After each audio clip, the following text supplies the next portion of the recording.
several artists that could have done a better job. But shout out to Bad Bunny and the entire Latin community. I would give this a 4. I would give it a 4. To me, it looks like the NFL is getting worse each year in their performance. That's for me as a performer. Thinking of a performance, if I had a budget to do a Super Bowl, you could do a greater show. I just think of that, like you said. I had the privilege of seeing Purple Rain. I had the privilege of seeing Michael Jackson. Another thing, and I understand Mace's point, and I don't want y'all to feel like I'm like, I don't want to be like the centrist that's kind of like, oh, I agree with everyone, because I like having a POV that's unique. I like the performance. I think the artist was the right one to pick. You have to pick a big artist at this point. But I also do understand what people are saying. If you're comparing it to Michael Jackson and Prince, you're looking for a performance that's bigger than life.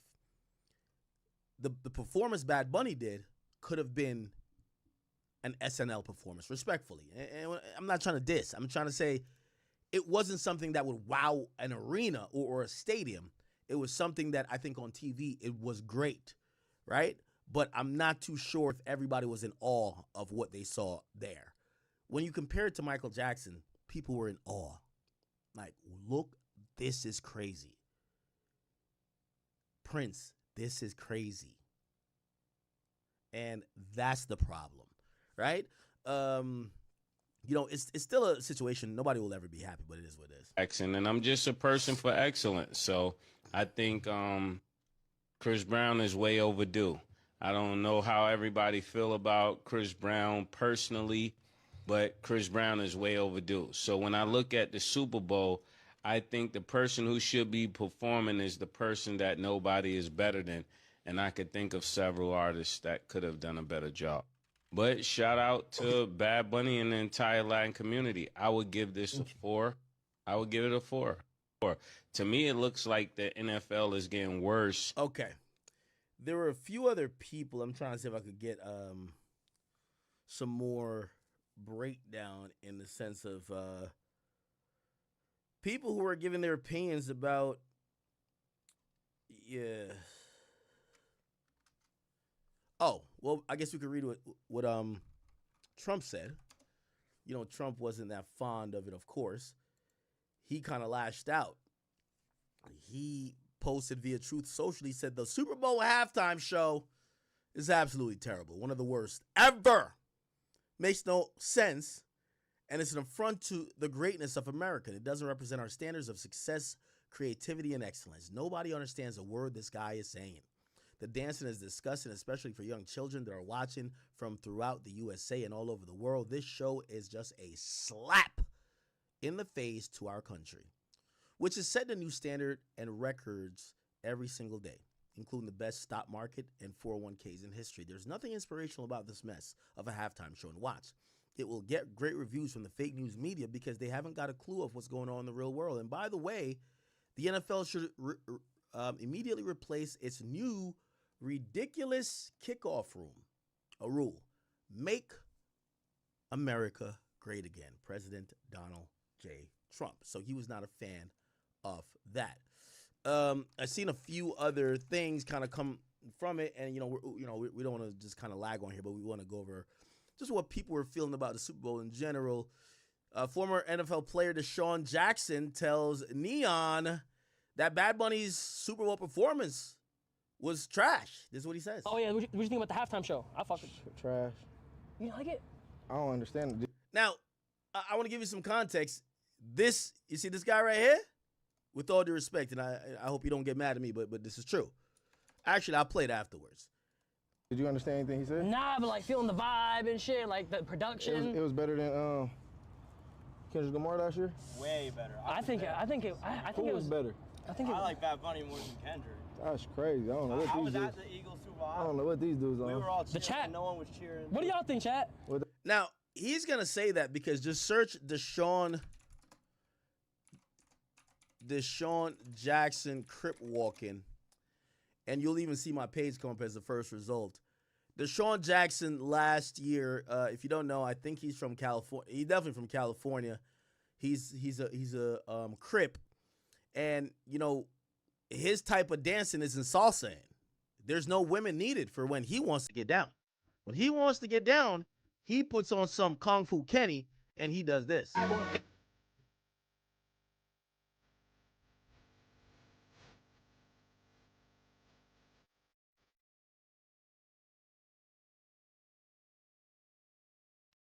It's very clear why this guy would not be liking something where you got to dance with, like, you know, women in a very sensual way. Women are throwing it back on you.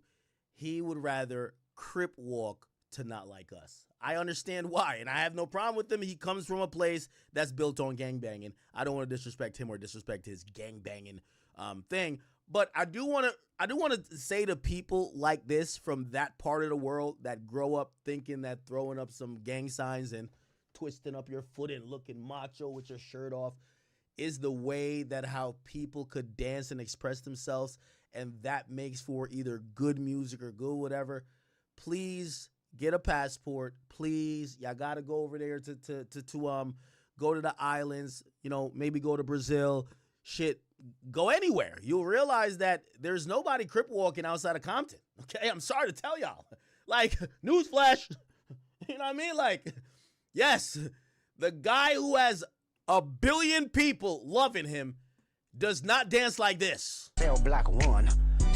Okay, y'all are indoctrinated with you know, I don't want to speak bad about gang culture because they'll kill you over it, but y'all are indoctrinated with this type of culture that the music and the art that you appreciate is in this realm, and I'm not saying it's bad, but you should open your mind to understand why all over the world this was important.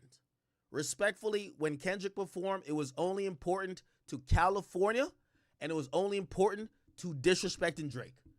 When Bad Bunny performed, globally, people looked at this as a movement. As I said, there were women in clubs in New Jersey, people in the Bronx, in bodegas, and everywhere else having watch parties to watch this man perform because culturally, there was a synergy among whether Mexicans, I don't know if it's people from Uruguay, Costa Ricans, Panamanians, Peruvians, Chileans, Colombians, Brazilians, even though their language might not be Hispanic, but even Argentinians, Guatemala, all over the place. And really that's the thing. Okay? Dominican Republic, of course, Puerto Rico, Mexico, of course. So, you know, sometimes we forget there's a bigger world out there. There's a bigger world than Compton, California. I'm sorry to tell y'all. Don't get mad at me. Don't get mad at me.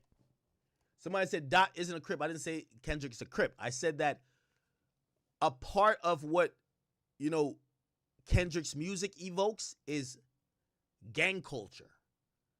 It's the reason why California, when Kendrick brought everybody on stage, you say Kendrick's not a gang member. Okay, cool. But he brought together gang members on stage. He didn't bring together nerds on stage from California. He brought together gang members. Let's be very clear. So we get it. Gang culture is pervasive. It's cool. It's whatever in LA. But let's be honest. California, the biggest state, I think the most populated, but within the diaspora of the world, it is a minuscule thing that the culture does not go nowhere beyond there, okay?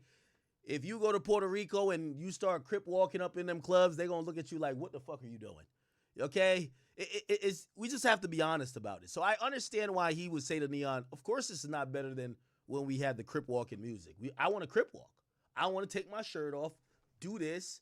I want to say Drake. I hear you like him. Yeah, I get it. I'm not saying you shouldn't. But you can't shit on Bad Bunny.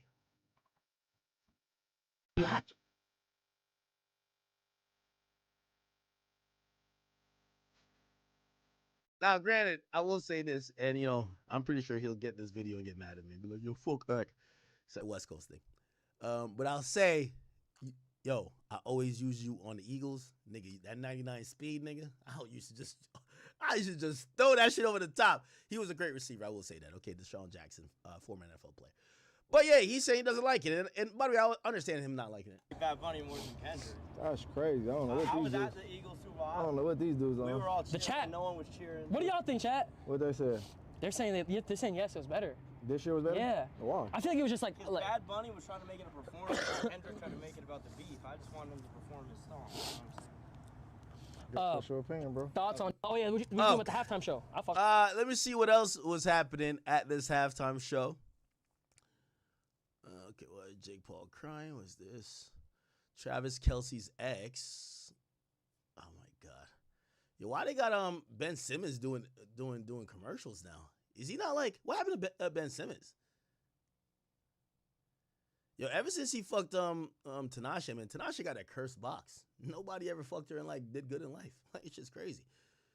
Let me see what else. I want to see what else. Oh, they had a guy run on the field. Look at this guy. I ain't gonna lie, this guy's fast as shit though.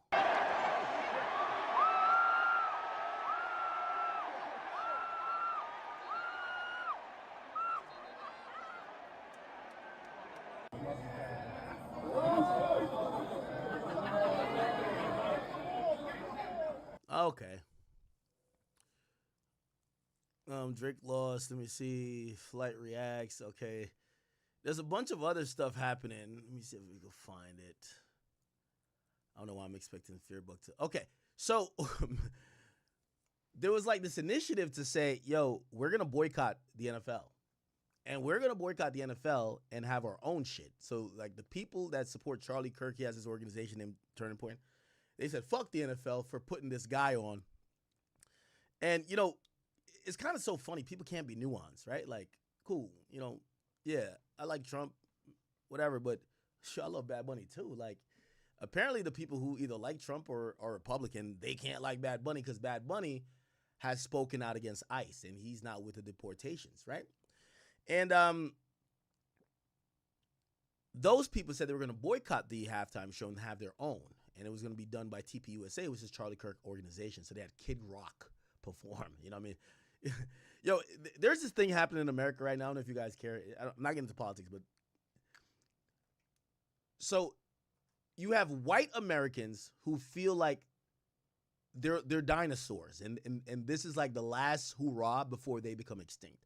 The majority of people being born these days, you know, the birth rate, the fertility rate of, you know, white Americans have declined. Also, more white Americans are also than ever are mating interracially. So now the newborn kids aren't even full white. So essentially what it is, there's a mass hysteria that white people are going to lose majority over America. I believe currently they're like 60%. We got Spanish people like 20. We got like black people like 14. And then we got the rest of everybody else like in the mix, right? And then you know how it goes. Like if you're mixed, you just kind of fall on the non-white place. So if you're mixed with Spanish and white, you're Spanish. If you're mixed with black and white, you're black. So white people, they're kind of starting to feel like, yo, we about to lose this shit. So there's a huge wing of like politics. Like, for example, you know, Nick Fuentes and everybody, they're like, no, we got to keep America white. Like America was built for whiteness, right? And whether you want to call that racist or just call that survival, you know, they've argued that it's not racist because they're like, you know, if black people say, hey, you know, you should marry black or date black, nobody says that's racist. But if white people say that, that's racist. All right, whatever, cool. So white people are kind of feeling like a crunch. They feel like all the Hispanic people are coming over here and they're taking shit over, right? Which, by the way, shout out to my Hispanics. Just think about this. This goddamn country as like, you know, a union was formed by whites and niggas. And I'm saying that as black people. And Spanish people come over here, hopping a fence, digging a tunnel, overstaying their visa, on a boat, on a plane, on a spaceship, swimming. And somehow, 50 years later, there's more Spanish people. I think they're like 18 or 19%. There's more Spanish people than black people over here. So, you know, immigration, birth rates, and everything is happening. White people start feeling threatened. They're like, oh my God, like what's going on? Like, yo, you know, really the solution is y'all niggas start fucking and having kids if y'all want to keep a white majority. Otherwise, like, you know, as the trends is going to proceed, in about 150 years to 200 years, there will not be any more majority in the sense of white. There won't be any pure white majority on this country. What will that make it? It will probably be really like an amalgam and a mix of whatever is going to be of mixed people. And obviously there's always going to be some issues of racism or colorism, but it's going to be very different than what we've learned or known America to be. There's some white people that are very terrified of that. So what happens is that there's like this new movement. They're like, yo, we're like all about America, right? And part of it is like, yo, fuck the other countries in the world, but part of it is kind of like, yo, we got to make sure white people we good. It's like the last stance for white people. So now when it comes to shit like this, they're like, yo, we having like some guala like non-English speaking, because like, and Trump is kind of a little bit aligned with that, because a nigga like Trump is like, this is how Trump is on. Because like, you know, whether it's the Proud Boys or whoever who fuck with him, they on some shit like, yeah, be like, let's get her done. Like, the halftime Super Bowl should be somebody from straight out of Mississippi, Alabama. You know, they want one of them motherfuckers. That time is dead and gone, gang. We gonna have Kendrick up there like throwing up gang signs. We gonna have some fucking, we gonna have Bad Bunny over here. Got like the little Spanish joint, like, you know, doing taxes. Yo, that's how it's going now. Like, we in a multicultural world. So now the white people, they trying to hold on to it. So now like TPUSA is starting to be like the last stance for the white people. And I don't have a problem with him. I'm just calling it out the spade a spade. So they're like, fuck Bad Bunny. Fuck him. He's not American. He's not American. He doesn't love us. Well, fuck him. Let's do our own halftime show. Bruv, they're going to do their own halftime show. They're going to do everything with like mad, like an old white person, you know what they think about? Be like, I'm proud to be an American. That's what they on, right? So TPUSA, while Bad Bunny is over there doing all of this shit, you know what I mean, got all the bitches there, they say they're going to do their own shit. They're going to do their own shit. Bro, they bring Kid Rock on this shit. This shit is hilarious. Watch this. So they told everybody, stop watching the Super Bowl and come watch this. This shit is... There's a book that's sitting in your house somewhere. Till you can't. Yo, they trying to hold on to that 1960s America, so that shit is dumb, bro. That shit is over. Yo, white chicks love fucking niggas more than black chicks love fucking niggas. It's over. Like, I gotta keep it a beat with y'all. But they're trying to hold on to it. Y'all gotta see some more of this shit. Yo, they told everybody, we're not supporting them illegal immigrants. ICE should be outside that stadium. We're Americans. Yo, you gotta see this. This is one clip of like the nigga performing. I'm like, bro. Yo, this is a bad look, bro. Yeah, look. Wait, I gotta show y'all. Watch your fingers, man. This is a bad look, gang. Look, man, come on, bro. Y'all know exactly what I'm talking about. Don't tell me they buried it. Performance. Nigga, there's like 30 people there like cheering them on. Like, this shit is not lit, bro. So one man's at the Super Bowl. Come on, why can't I find it? Kid Rock performance.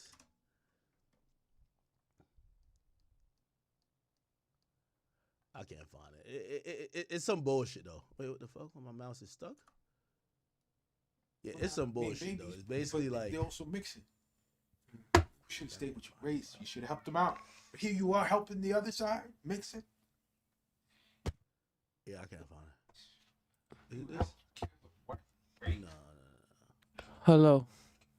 Maybe it was fake then. Why can't I see it on social media at all? It was like a couple niggas huddled around him while he was performing.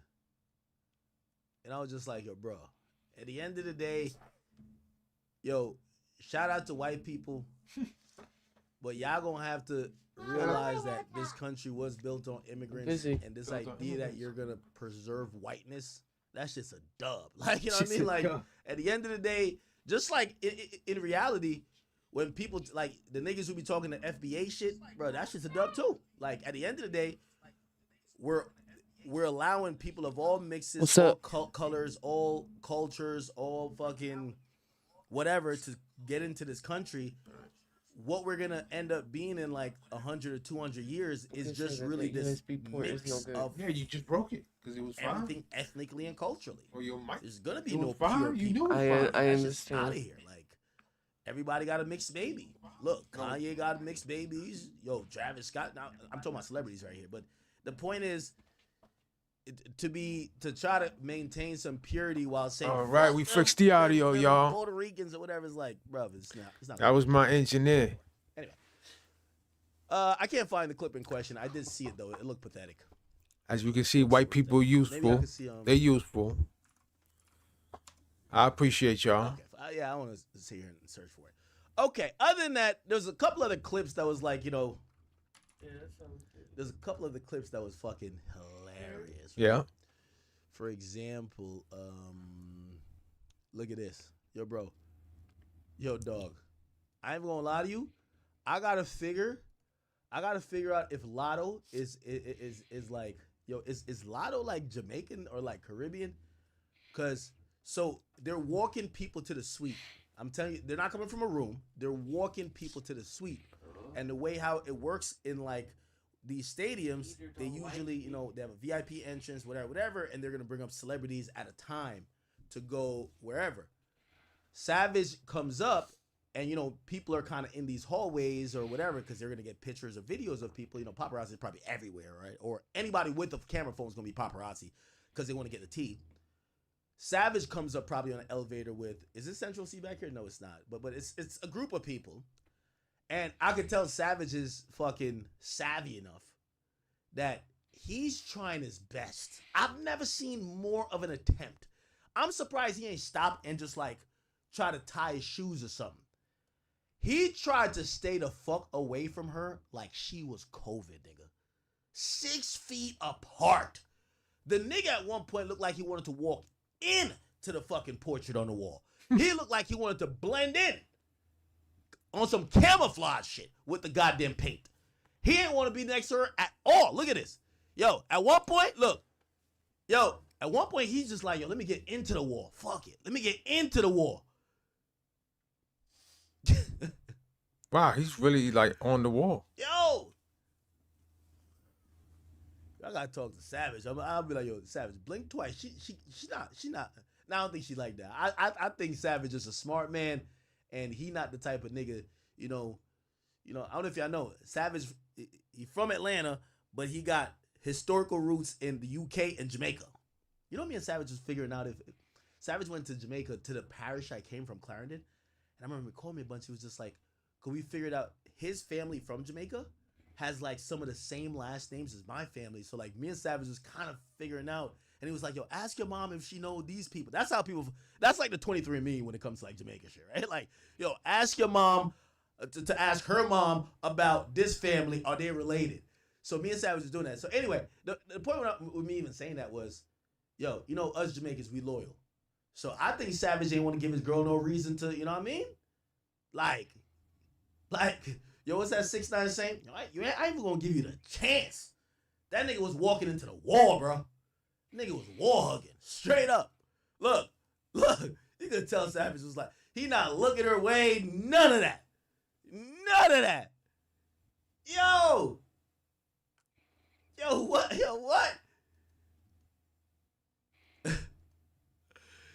Savage is making sure. That nigga even look mad, bro. The funniest thing that came from this, nigga said, bro. Nigga said this, right? Nigga said this. Hold on.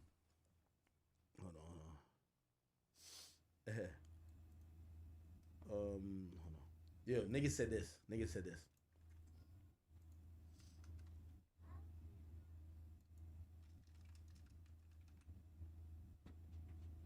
Open up, Mom. Hold on, answering something.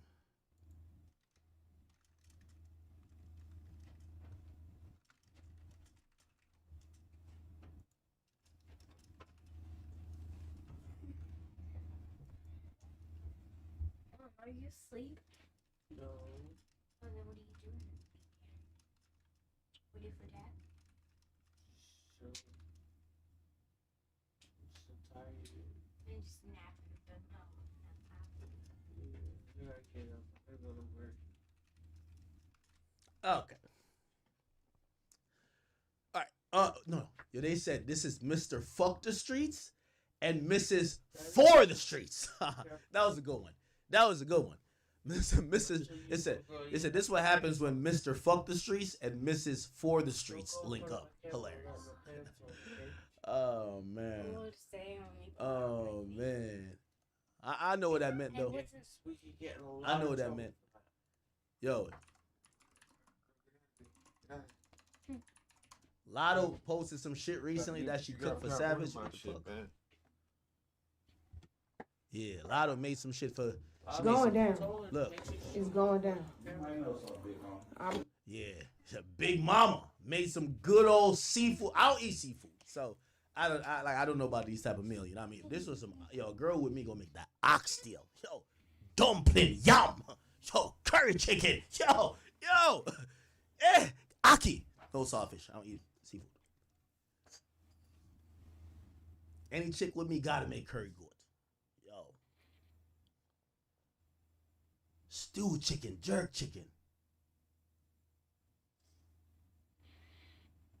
But anyway. Hey, I need some roti, man. This down south cuisine. Casey, you gonna find me some roti? What? Savage from Atlanta. Yeah. So Savage know what this is. This is a seafood. Tell you, they don't call me Big Trinidad Mama. Tobago Big roti. That's what I need. Reason. I'm telling you. Okay. Their uncle just called me and was like, listen, because I brought that mama some, and he was like, listen, this food gone. I was like, you gotta save some. I know you guys just got the information. Going down. Okay. Yeah. My boy Savage was not gonna make the devils and heathens trick him out off the seafood boil from Lotto. So W Savage on that one. W Savage. Now, not gonna lie to y'all, chat. The biggest story really of this whole Super Bowl thing is we're gonna try to move on a bit. Yo, is this nigga Stephon about to propose or what? I keep telling y'all, Stephon Diggs.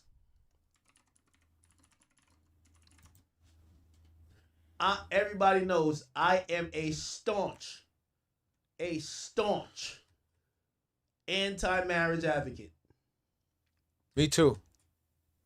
Doesn't mean I don't want to be with one woman.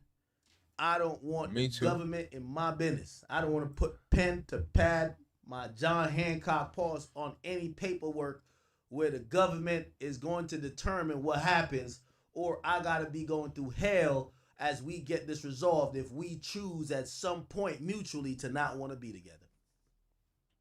Do I believe in family? Absolutely. Do I want to have a big family? It runs in my blood. I can't lie. But I'm not a fan of marriage. But I said this. In 2025, allegedly, Stephon Diggs fathered about 6 to a dozen kids.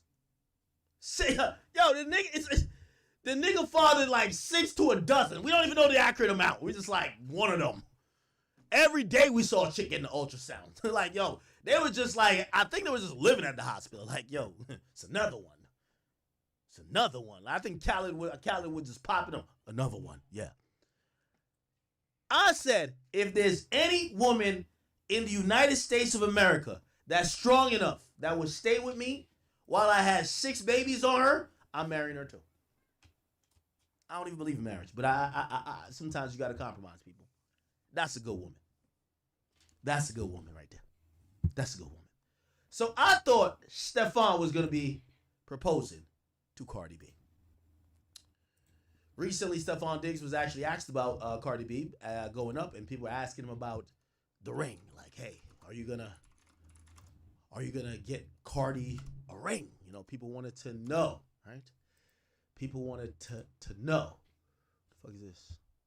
The fuck is this shit? Isn't that some TikTok shit? Here we go. Question, after you get your ring, is Cardi getting her ring? Proposal?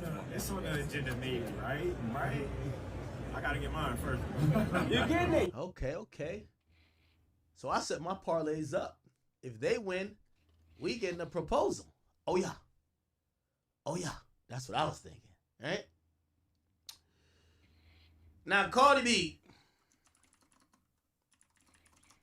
Let me tell you this, man. Yo, you can tell when a woman is tired of the bullshit from a mile away. Cardi B shows up to the Super Bowl, and there was rumors that Cardi B spent $1.4 million or $1.2 million supposedly on parties and other things to bring people to have fun for Stephon Diggs' Super Bowl appearance and possible win. And she wanted to turn up with the whole family. It's as if she kind of thought, hey, we all know. Like, one of my boys, like, actually, no, they're my brother. I ain't trying to out him, but yo, my brother always been like mad secretive. Yo, my brother was like with this girl for dumb long. Like, he's the wedding I went to like in this year. Bro, like, you know, people are always talking about, yo, when you going to engage. He made sure nobody was there. He just did a one-off. Like, he brought her, like, even hearing I remember asking him because we were in like Costa Rica for like his bachelor party, and I was like, yo, bro, so what was the story behind your engagement? And he was just like, yeah, like, I was just acting like I was looking for parking one day, and I just like randomly do it. I'm like, what? There's no great story. He didn't want nobody to be there. He just did some, you know what I mean? Like, just did whatever. But a lot of people, they want their whole family to be there. They want people to witness the ring on the finger. It's like it's a ceremonial type of thing, even the engagement. So when I hear that Cardi B was dropping $1.2 million on, like, you know, bringing people out, people, you know, getting situated, family and friends for Stephon Diggs, I said, he had 7 or 10 babies on her this year. He got to propose if she's bringing out the whole family and paying for it. Let me hear what this motherfucker said. Okay, we need to talk about Cardi B. Because while most people are worrying about the price of chicken wings for the Super Bowl, Cardi just dropped $1.2 million to make sure her man, New England Patriots player Stephon Diggs, has the party of a lifetime in Santa Clara this weekend. The Patriots are facing off against the Seahawks, and if the Pats lift that Lombardi trophy, the celebration is going to be legendary. We hear Cardi is footing the bill for 100 friends and family members. What? We're talking $250,000 for 4 private jets to get the crew to 4 private jets? San Francisco. $125,000 for a private suite. She actually tried to buy 2, but only 1 was available. What? And the tickets? Between $700,000 and $725,000 just to get the rest of the family in the stands. And we all know Cardi loves her booze. The alcohol bill alone is nearly $222,000. What the fuck? Hold on now. Not my beloved Tito's. This shit like $45. I don't know how you spend. What? And this shit could get me lit for good 2 days. This is me for 2 days. How many people you bringing out that is 200,000? What? Yo, Cardi, they ripped you off. They ripped you off. I would have got you a couple bottles of Casamigos. For some people, we gonna get them the Tito's, and for some other them motherfuckers that you don't really fuck with in your family and friends scheme, we're gonna get them some Four Locos or White Claws. Trust me, we're gonna make sure you're gonna spend under 100,000. Actually, you're spending under 50,000. Give me $45,000, and I'll make sure that y'all are drunk for about like a year, straight up. Ain't no way you guys spend $200,000 for liquor in 2 days or like a couple days. Anyway. Cardi isn't playing. She stocked up on 20 bottles of Dom Perignon, 40 massive bottles of... Oh, it's a Dom Perignon. Yeah, I'm not drinking no shit like that. Let's see. Price. Oh, but I could see, like, you know, okay. It's probably sweets they probably get, and then they're going to get stocked, and then there's going to... Okay, so it could go up to 2,000. Okay, I could see it.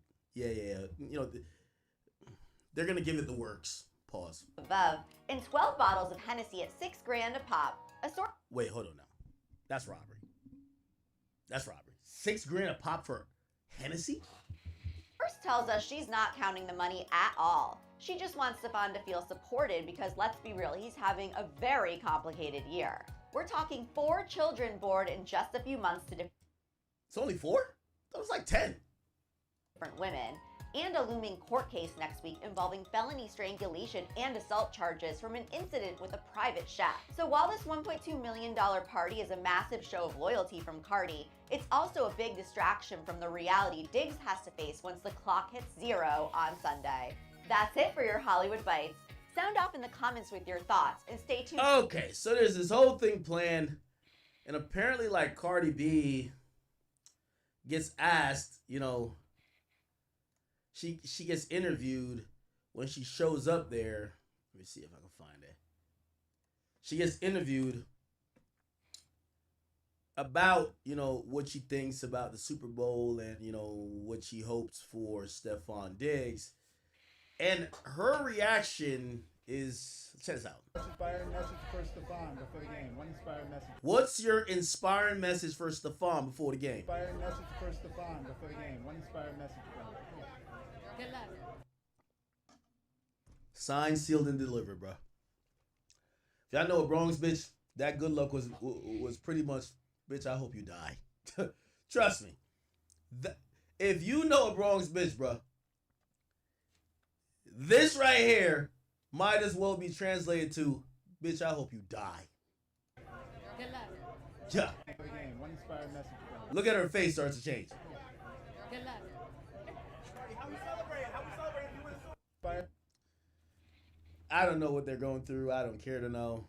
You know, they got some other shit. Like, you know, I see Tasha K, which, you know, obviously Tasha K has this axe to grind, so she might just be fucking lying.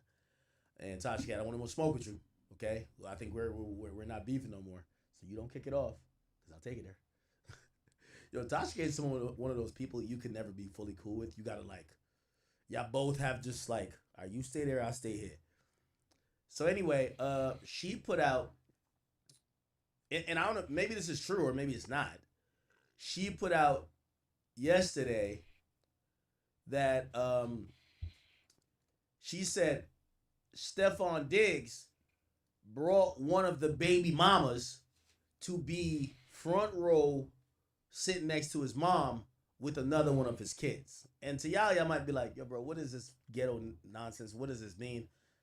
If you ever know a girl, they're constantly battling with the other women, whether it's your exes, your baby mamas, or other women who like you, and they want to establish hierarchy. So if Cardi B spent $1.5 million to go do whatever, right, to go, you know, make sure her guy is good, if supposedly Stephon Diggs made sure one of his other baby mamas, and I think this is a girl, I don't know who this is, but this is the girl, to make sure, I don't know if this is a baby mama or a side chick, I can't tell, like, this nigga got too many hoes. He made sure she was at the game next to his mom. They're saying this is why Cardi felt away.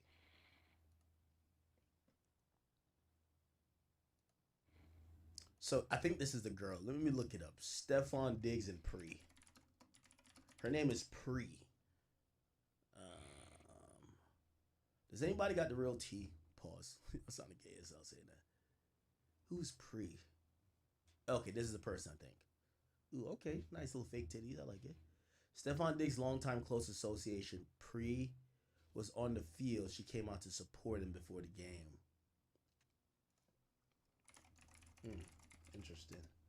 Let me see. Oh, fuck. I think this is all about Young Boy. I gotta find the... Where's the other shit? IGT. Yeah, this one. Okay. They're gonna tell me really what's up. Or maybe not.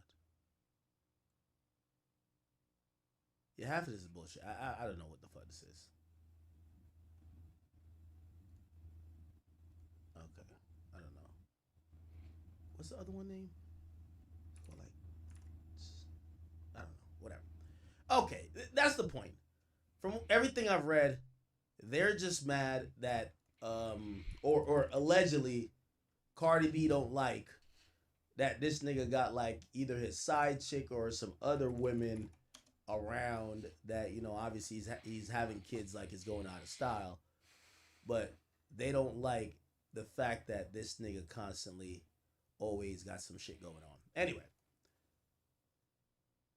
and I guess this is the video that pissed everybody off, right? Oh, he says what's up to her. I think that's his mama. Okay. So his mama's next to this girl that people think is his side chick. I don't know if it's a baby or whatever. And supposedly Cardi was just like, fuck all this shit, man. Like, yo, this is too much, right? Whatever. There's some more info on it, but who cares? I know y'all don't care about it that much.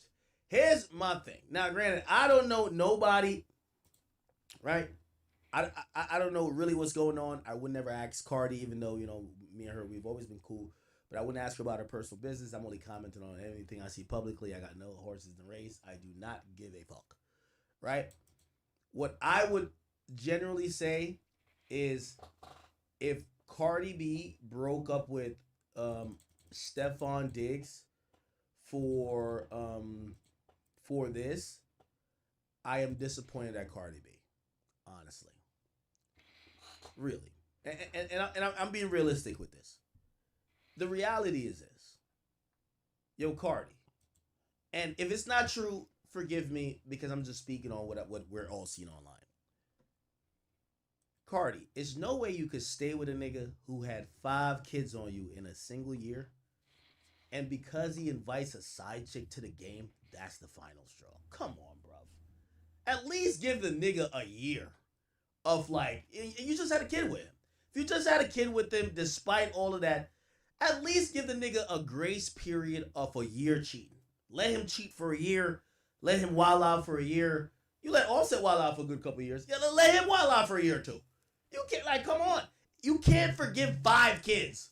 And then the nigga invited side bitch to the Super Bowl and it's a wrap. Like, yo, that shit don't even make sense.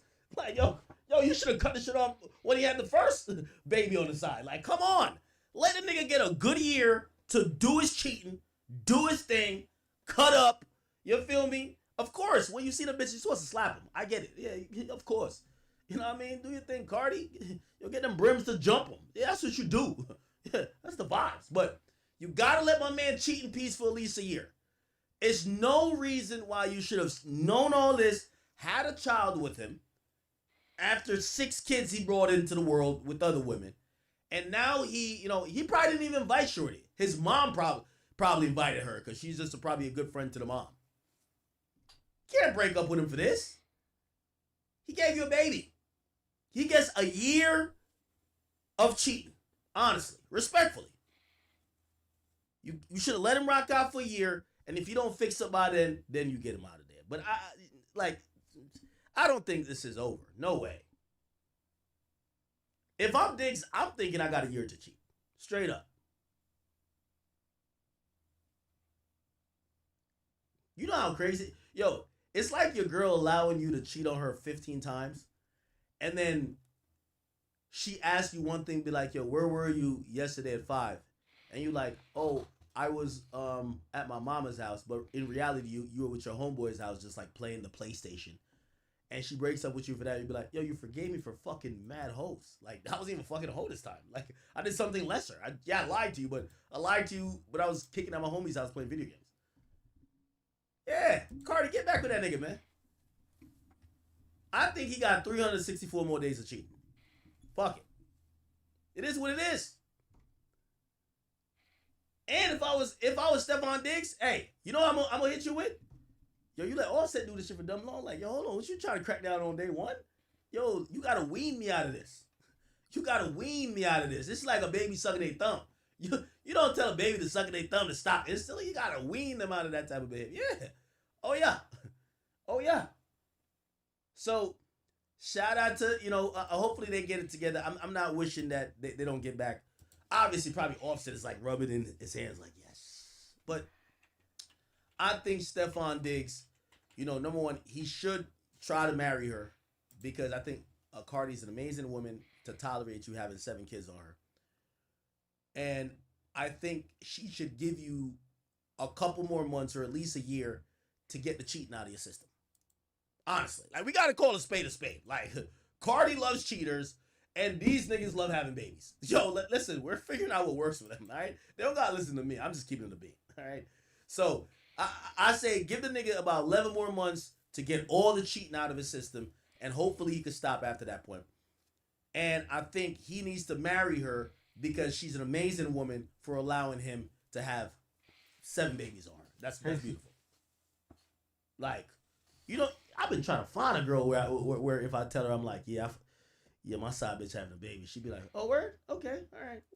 Like, we're a family. Yeah, I want that girl. I've been trying to find one. Shit. So I'm like, this nigga got one? You got a good woman. All right. What else is going on? Let me see. Is anyone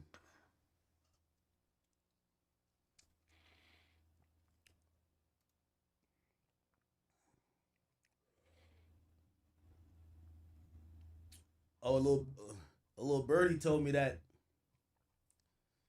my boy Offset put like 200 bands on the Seahawks winning. Yo, Offset, bust that down with the gang, bro.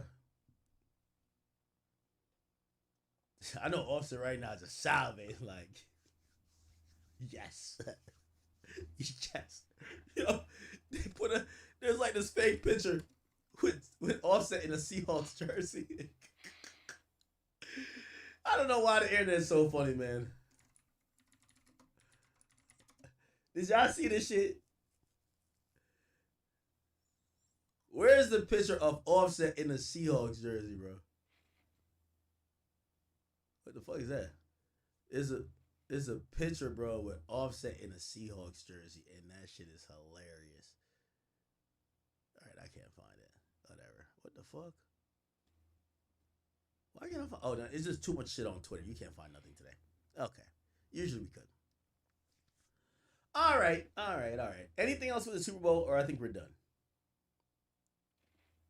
Anybody pop out? Ooh, did y'all see Kim K? Yo, I seen Kim K pop out with her new man. He was kissing her and shit.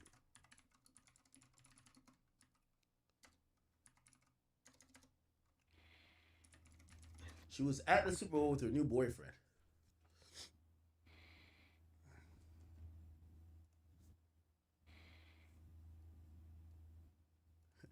I'm glad I read this.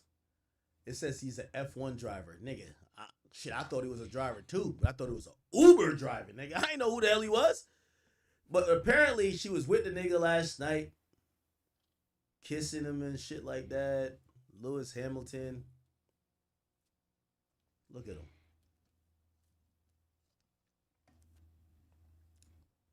Look at him.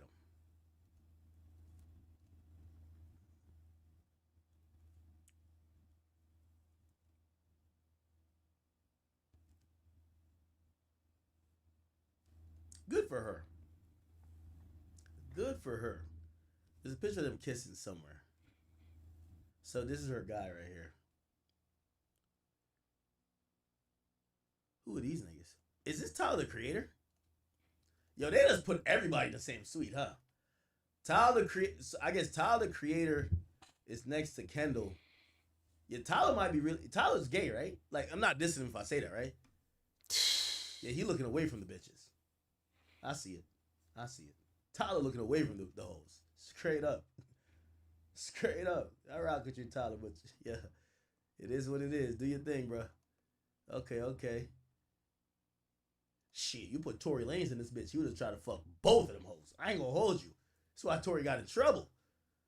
You bring Tory here? Oh, man. You bring the right Free nigga Tory, here, man. fuck the game. All he doing is shooting shots. Who the hell is this nigga with the afro? Where'd 21 Savage go? Who else is in this suite? Who's this guy right here? Ain't this one of them like tech niggas? Right here. This guy right here. Ain't that like Tim Cook or some shit? That's Tim Cook. I swear that's Tim Cook. CEO of Apple. Yeah. What the fuck? Oh, that's some Illuminati shit. Kim K with her F1 guy is next to Tim Cook, the CEO of Apple. Then you have this nigga over here, Flower Boy. He over here, he looking for Bad Bunny. And then you have Kendall Jenner.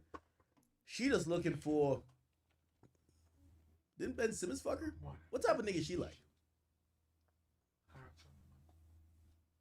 Devin Booker? Oh, she looking for Devin Booker. Who's this one right here? Yeah. Who's this one right here? On This that one. Who this? Right here, right now. Yeah. So that microphone at the bottom. Who that? On the right. And then who these people right here? Who is this? Ball. I know he rich. Wait, is this Steven Jackson? No, not Steven Jackson. The what? Larry Jackson. That's Larry Jackson. Yeah, you were on it. It's Larry Jackson. Now it's my. Oh, it is Larry Jackson. It's muted. Is this Bill Simmons right here? It's not Bill Simmons, right? Is it Bill Simmons? Who's this white guy with bald head? It's not Jimmy Iovine. Who is that? Oh, that's Haley Bieber over there? Wait, that's Bieber's girl? Oh, hell no, I'm not letting my girl go no Super Bowl without me. Facts. We both at home watching that shit, eating pizza, nigga. Is this Central C? Yo, I'm having a who's who. Is this Central C down here? It's not Central C. Oh, this is what's the nigga name? The nigga who Drake used to do interviews with. Zane Lowe. Zane Lowe. Who's this guy? This guy look like he port right here. What are you gonna Who this? Myself, I already got it. I just did it This right Steve there. Kerr? Oh. This Steve Kerr?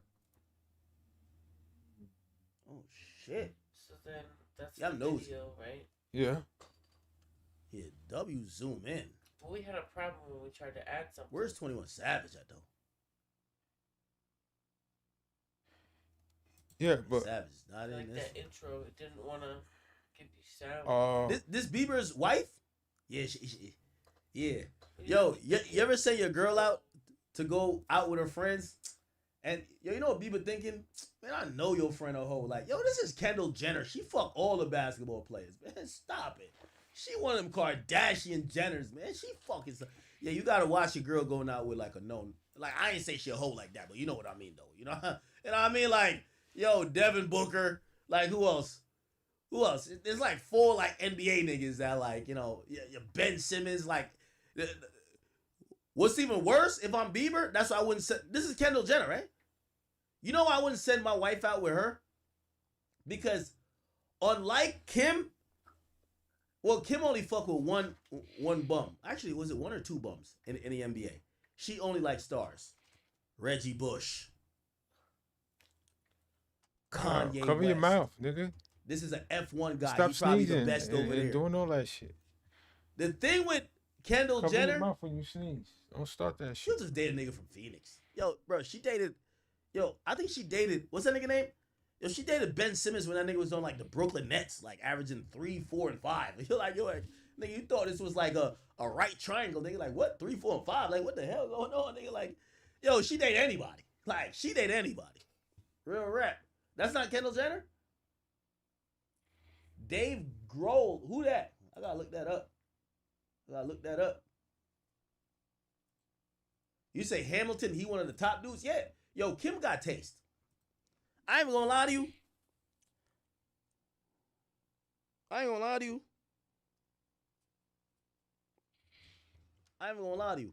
I'm being honest. You see, you said the guy is good? Yeah. One thing I like about Kim, man, she date with a purpose. Only the Pete Davidson nigga was a little bit odd. But she got him out of here. I think he was fucking her good, though. I think Pete Davidson... You know, I think Pete Davidson was laying a different type of... And I know he's a white dude. He was laying a different type of cock on Kim.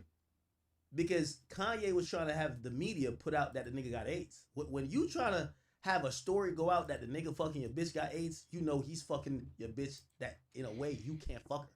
That's a fact. Yo, Kanye was trying to start up the rumor that the nigga got AIDS because he was fucking his bitch. That's how you know that nigga was probably laying it down. That's crazy. Now I'm serious. Like, real talk.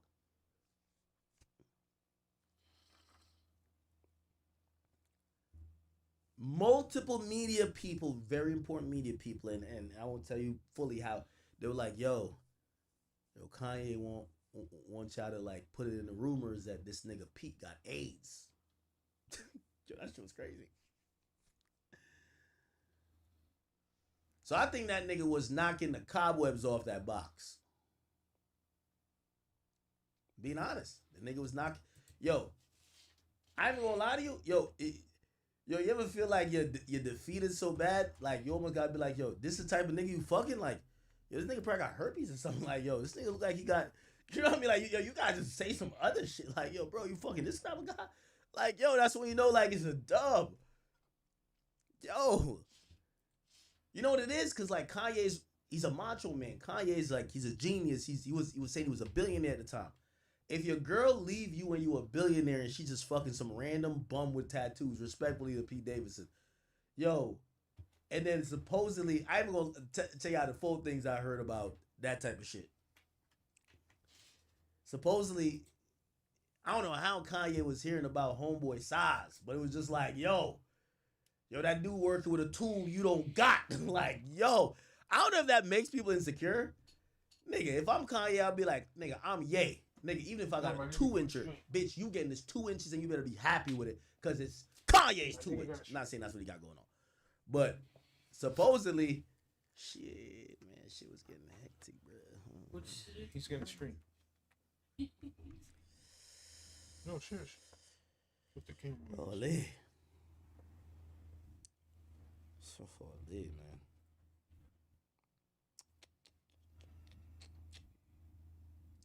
Oh, I heard some other shit. I gotta tell y'all this. Yo, when I tell y'all this, I swear y'all gonna think I'm lying. I swear.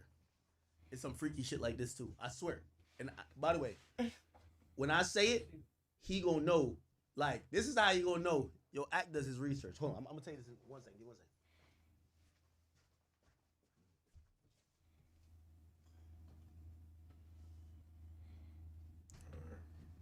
My bad. I just had to get a Red Bull. I had to get a Red Bull real quick. I had to get a Red Bull. Oh, right. Y'all gonna say this is me hating, I promise you. Hold on. I'm gonna say it just that he could see it. It's not for the fans. That he could see it just to know. They'd be like, yo, how the fuck does Act know about this? And I'm gonna make sure I'm vague enough that he can't figure out who.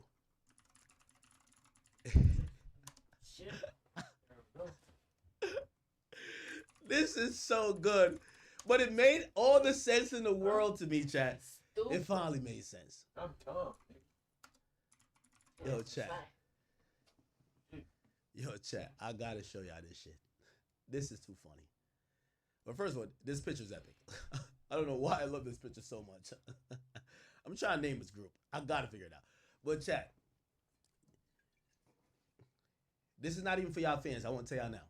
Because I know, given all the things that's happened in the last week and a half, y'all gonna be like, Act, you're lying. So y'all are gonna be like, you're just making stuff up. I'm saying this for him. And he's gonna say, how the fuck did Act even know that? Yo, chat. But it gonna make everything y'all know make sense.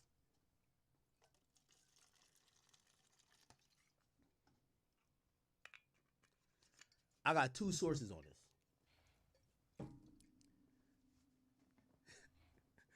I don't know if Baby was all perks or whatever he be doing. I don't know about his drug use. Like, well, actually, I do know about his drug use, but still, this is facts. I'm telling y'all.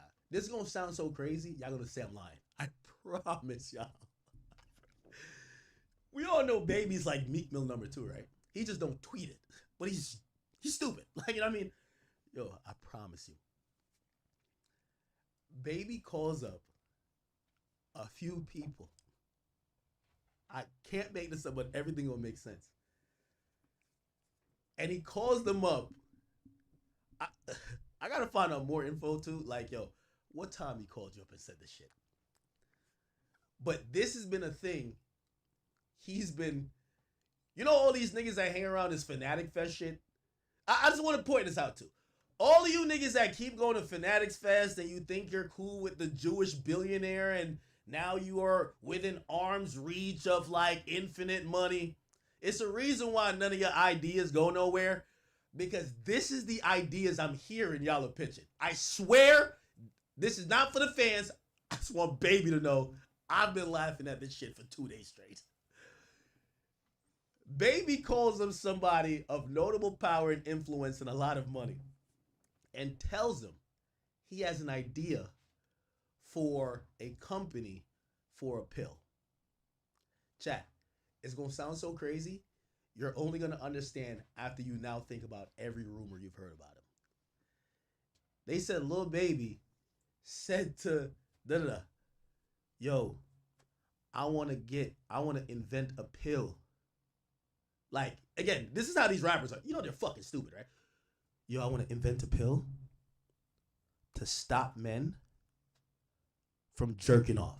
I swear. I promise you. Y'all don't think I'm lying. I promise you. He tells this nigga that he wants to invent a pill to stop men from jerking off. The person's like, okay. And he then goes on to tell, I promise you. He tells the person that he has a porn addiction. I'm not lying, y'all. It sounds like I'm lying. That's why I keep saying I'm not lying. And he whacks off 5 times a day, I promise you. I couldn't believe it. But I believed it. So I couldn't believe it, but I believed it because it made sense with all these like porn stars that keep saying that they're exposing him for pictures. I'm like, why does this guy need pictures? So apparently, Baby tells like, you know, these little elite guys in the Fanatics Fest, the little conundrum or whatever, that he has a porn addiction that he beats off like 5 times a day. And he thinks adult business would be to create a pill. To create a pill to stop men from beating off. Now, I'm going to be honest with you. The mere fact I heard about this, they think it's stupid, okay? They think it's stupid. But I think they listen to it and be like, oh, yeah, that's new. Yeah, that's new. So when I heard it, I said, I don't even think he said that, like, because I think they were like, maybe he was trolling, though. I'm like, nah, he wasn't trolling. It makes sense. Nigga, Ja Morant, he was begging for pictures for. She's a porn star. He watches porn. Probably watched her perform a lot of times. He wants some material to whack off to. Makes sense. Yo, send me the pictures. I want to, whatever. Now, again, I'm not clowning like as a man, like, yo, because niggas do whack off. Shit, I whack off. Everybody do. But it was just funny as fuck to me, so. The funny part, if you ask me, bruv, stop going to these billionaires or whoever else you think in this Fanatics Fest club and think that when they hear you say this stupid ass shit, they're like, yo, is this nigga dumb? Like, yes, they're clowning y'all. Okay, I just want to put that out there. They're laughing at you about it, and I am laughing too. I'm not gonna lie. They're laughing, I'm laughing. Okay, so just to put in perspective, and I'm not saying it's either negative or positive, but maybe it will help explain some of his behavior when we see it in the future, because it explained a lot of the behavior now that I think about it in post. Why is this guy always getting... This guy could have any woman in the world, you would imagine, because he's this star, but he's seemingly obsessed with porn stars and women who seem to be in that type of work, and he's down to pay tens of thousands for it. Why? Well, it would make sense if he has a porn addiction and that results in him to whacking off like whatever. So anyway, Baby, what I was going to say, I said, you don't need a pill. You need rehab. That's what you need, nigga. You just need rehab, gang. That's it, bro. You just need rehab. I'm still looking for the name for this group right here. Holy. Chat. This ain't for y'all, the fans, because y'all gonna be like, nah, this is cap. I want him to hear this, that he could say, which one of these fuck niggas told Act that? And he could play that game with himself, because he know who he told. And just, they don't hate you. They just told me like it was a funny thing. Like, yo, I'm not gonna lie, like, yeah, anyway. Let's move on.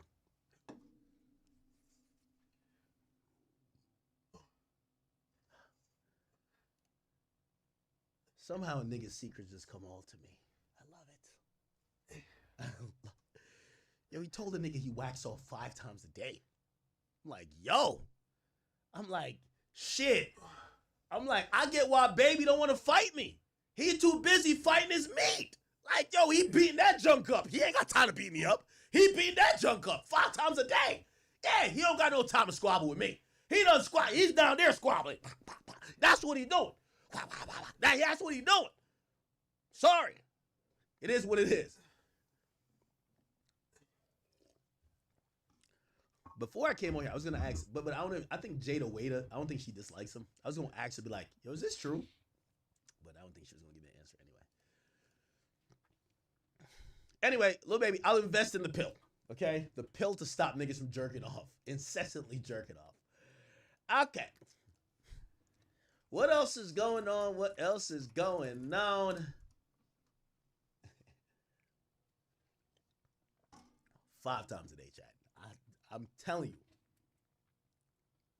Whoever interview him, just ask him about that story and be like, did you ever pitch to one of your friends that have opportunity and money and just say Fanatics Fest? Did you ever say some shit like that to them? Because when the person was telling me, I'm like, I thought they were trying to describe that he said he wanted a sex pill. Like, but I'm like, well, Cameron has pink horsepower. Like, people use honey packs. That's, you know, a rapper trying to do some type of merchandising. That doesn't surprise me. And they were like, no, not like how you're thinking. He wanted a pill to stop whacking off because he couldn't stop. So what you mean he couldn't stop? Well, he told me he's whacking off 5 times a day. I'm like, the whole time I'm like Speed. I'm like, you know, he wouldn't want you to tell me this, right? Okay, perfect. Yes. Anyway, what else is going on? 50 Cent reacts to Stephon Diggs losing the Super Bowl. 50 says, can you imagine waking up this morning? You don't lost this bitch and the Super Bowl. I would tell everybody, get away from me, have a drink, and go back to sleep. Holy. It's true. It's true. What's this? Glorilla. Have you guys heard the story of Brorilla and Glorilla? Well, Glorilla is now on social media, it appears, or she went live, I think on Facebook. This is some country shit. She still goes on Facebook and shit like that, right? Let's see what she said. Glorilla, IG Live. Was it IG Live? Okay, here we go. Let's see if we can get like this explanation of, you know, to give you guys the breakdown. I'll do it real quick in case you've never seen this nonsense. So Glorilla's sister, who looks like her brother, so they're calling her Brorilla, came out on the internet and basically said, hey, Glorilla got famous, got rich, and basically hasn't been taking care of the family. Basically, she has forsaken all of us and it's gotten to the point that we could barely even eat, okay? This is some of the story. Then, bro, they acting like, then they coming like a motherfucker and gave us shit anyway. This all white guy, that hoe was on the airplane getting signed and got it, and you ain't seen not one sibling on that motherfucker. And his big head ass probably got something to do with it too. Tell that big head bitch I want him too. Damn, got her? What? Then, bro, they acting like, then they coming like a motherfucker and gave us shit anyway. This all white guy, that hoe was on the airplane getting signed and got it, and you ain't seen not one sibling on that motherfucker. And his big head ass probably got something to do with it too. Tell that big head bitch I want him too. Okay, so they're saying the family wasn't involved like that, and then it gets a little deeper. Check this out. I was so damn hungry, I damn near ate a roach. Sleeping on the next motherfucker couch. Oh, nah. Hold up now. They said they was so hungry.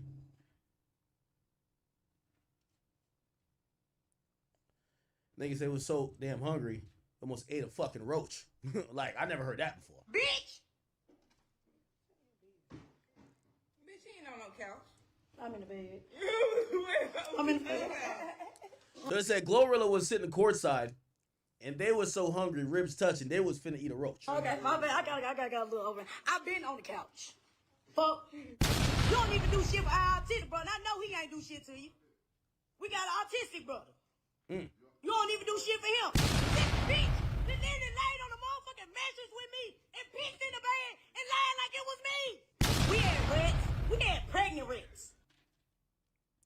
One in the chat if you've ever had a pregnant rat. I ain't gonna lie, I didn't even think rats got pregnant. I never thought about how rats reproduce. A pregnant rat is crazy. The rats were fucking pregnant. And we used to feed the goddamn rats.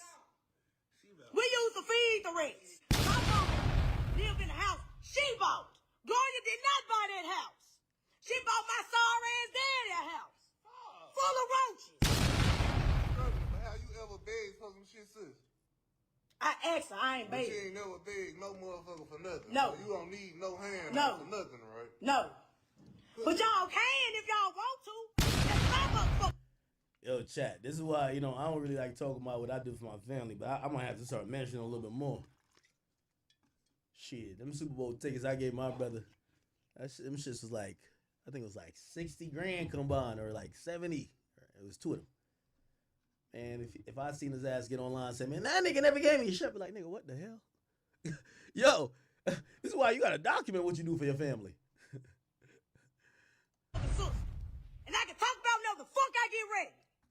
Now, I say that facetiously. My family do not act or come across entitled like that. You know, I feel like I do a decent amount, but they're very happy and they're thankful for anything I do because where we come from, we've never been the people for handouts, even if it was from somebody within the family. And I'm very happy for that. But when I watch this, I'm like, damn, there's other people's families that say, oh, you made it? Nigga, why we not rich too? That's shit. I started looking at this and I'm like, I'm lucky. Y'all ain't talking about shit. Me and this bitch laid on the floor together. She's live right now? Struggle together. Didn't eat together. Wait, what's her live? What's Glorilla's live? Glorilla's sister Instagram. What's Glorilla's sister Instagram? Tell me.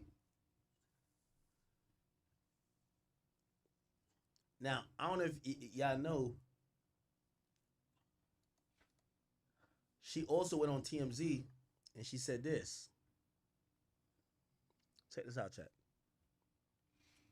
Where's her on TMZ? She went on TMZ and said this. No, not this. Where is it? Where's the TMZ thing?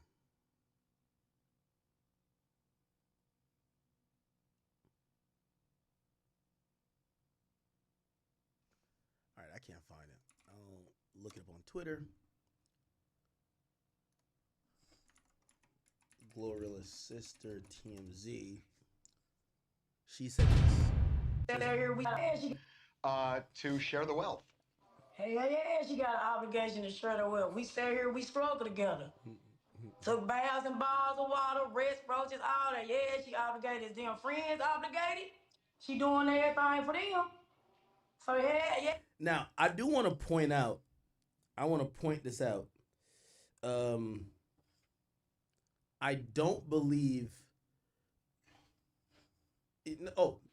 there's a lot of people who I know people who have came up and their families kind of competing with their friends. Like, for example, they'd be like, oh, you've gone to the Super Bowl, you take your friends, you ain't take us. And usually those people that were the friends are like in an interesting role of now trying to be like employees. But your family don't see it like that. They're like, yo, you bring these niggas everywhere with you. Why you not bringing your family? And they're not realizing that you have to go do a job. And maybe you could adjust your family into that, but sometimes it's your friends who are kind of like hustling with you, you could quickly put into those jobs. And your family starts becoming envious of your friends, right? So she's like, why you got your friends with you, not us? Baths and bottles of water, rest, roaches, all that. Yeah, she obligated. Is them friends obligated? She doing everything for them. So yeah, I feel like I'm obligated. What is it you think she's not doing for the family? What is the... You're making it sound like there's a real financial hardship. Describe what you're talking about. She's not doing nothing. Nothing. She's not doing nothing for family. At all. She do little oohs and ahs for our parents or whatever, but barely nothing because my mama still clocking the clock at FedEx. Oh, she don't want to work. Gloria got y'all believing this fake ass, imaginary ass thing where she retired them. No, she did not. My dad retired because his time was up. She supposed to have retired my mama, but she didn't. My mama still clocking the clock at FedEx. Why does she owe it to you to support you and to support the family beyond what she wants to do? It's her money, right? Because don't go on no interviews talk about our struggle. You want to do that. That's not right. You don't sit here and talk about struggles, sit here and struggle with. It's not one sibling. You got 9 other siblings. She getting her money just because she got plenty other in Memphis. She getting money too. I got 2 siblings staying down there in Atlanta with her that she treat them like housemaids. Y'all keep on painting this picture like she's just a good person, an upright person. She's not. So here's something that Glow pretty publicly did last year when your dad, you said he retired. His time was up, so he retired. And she bought him a brand new Jaguar as a retirement gift, right? And we saw this back in November. I mean, that's pretty nice to give someone a Jaguar, no? Yeah, what picture of the Jaguar do you have? I just know it's a white Jaguar. What evidence do you have of the brand new Jaguar? Are you saying that the Jaguar was not, she didn't actually give him a Jaguar? It was nowhere near new. What evidence do you have of that brand new Jaguar? There was an Instagram video And of of it. course, she gonna try to make it look good for y'all. My dad over there broke as a mother right now. Let's say she has $2 million. How much of that does she owe to you and the rest of the family of that $2 million? Now this is crazy. This is crazy, right? She can get all of her like $2,500 a piece. Yo, she got 2 minutes. Give us all $2,500 a piece. Like, just give us like a Trump stimulus check. We good. Yo, this is crazy. How much? 25. Yo, even Harvey had to say, what? How much? 25, like. Yo, Harvey looked like he was about to take it out of his pocket. Like, yo, bro, stop this dumb shit, bro. Bro-rilla, stop this. Yo, look at Harvey's face. That's it? Just 25? He trying to make sure, like, yo, you sure? I thought you gonna ask for like $500,000. It's like, yeah, 2,500. 100 flat, or is that? He said, like, is it a month? Like, 2,500. Nah, this is like a Boondocks episode. Nah, 25. That's it. She doesn't need to give us a one-time payment. 2,500. Flick. I think she would jump at that. I think. Yo, he like the lawyer, like you know Harvey's a lawyer. He's like, I might have to go strike this deal. Maybe I could get some legal fees on this, bitch. If that's all you want, I think Glow might jump at that. But imagine her being on for 4 years and not giving us 0. Oh man. Now the funny part about that is, I ain't even gonna lie to y'all, chat. Goddamn Tory Lanez, who's locked up, he heard that shit and he sent 2,500. Cause I guess he was just like, this is crazy. So Tory Lanez actually sent 2,500 to her. Y'all gotta see this shit, chat. This is like some real ghetto shit, bro. Look, right here. Where is it? This is where Tory sends the shit. Where Tory sends the shit at? Tory sends it right here. Right here. See? Yeah, so Tory, like, I don't know if y'all can see it, but he sends, like, Tory actually, like, you see Tory Lanez right here? From Tory, if you're actually fucked up and really tripping about 25, I'll send it to you, gang. I know how it feels not having shit while needing it. God bless. And he sent the 2,500. Bro, Rilla says, yo, he ain't want me to post this, but your boy heard about the situation all the way in jail. Tory, thank you. Oh, my God, this is crazy. Yo, Finesse 2 times jumped in the mix. He was just like, nah, this is crazy. Why you begging for money on live like this? You know, he from Memphis, they from Memphis. What you supposed to did to be somebody. Bitch, you ain't no singing, bitch. You ain't no rapping, bitch. You ain't no motherfucking dancing, bitch. You's a gay bitch. That's it. That's it. That's it. That's it. That's it. About a motherfucking bitch with tattoos in their face? Do you think I give a fuck? Huh? Man, slap that bitch to the floor. That whole dead wrong. It's just that simple, man. You don't go to the internet and talk about your folk like that because you ain't got no motherfucking in me hustle. Get up off your ass. Sell some ass. Oh, hold on. What you want, bro? Sell some dick. Whoa, pause. That's Bro Rilla. You want Bro Rilla to sell some dick? Wait, ain't Bro Rilla a girl? She just act like a guy? She a stud? Go to your nearest street, every motherfucking city. I don't give a fuck how big, how small it is. It got a motherfucking truck stop. And they got something called light lizards. Become one.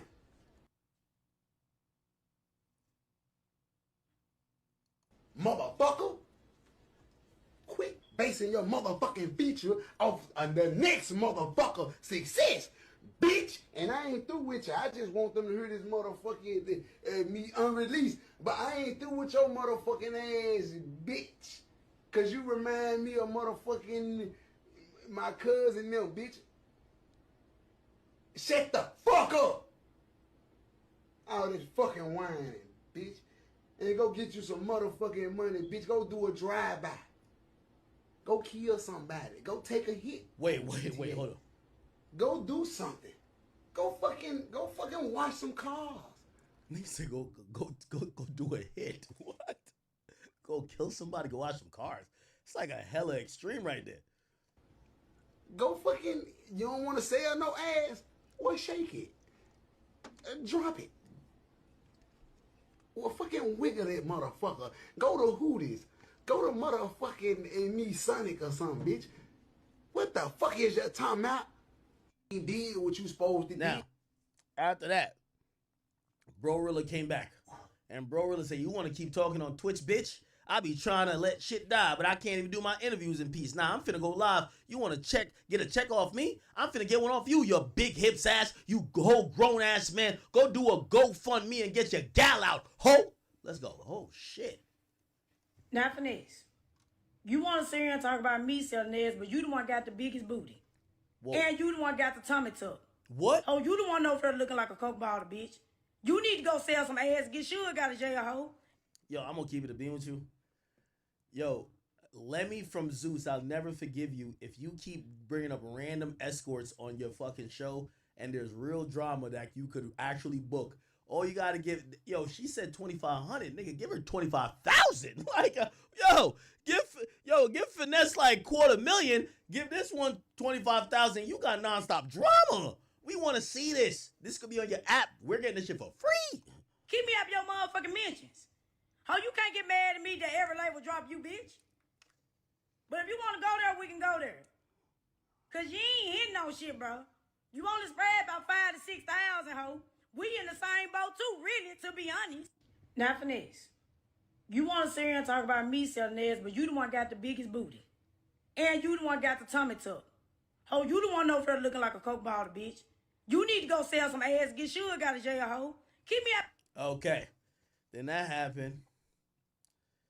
And then this nigga came back again. So because the game said, yo, Glorilla ain't obligated to help nobody. And Finesse, I don't know why he's responding.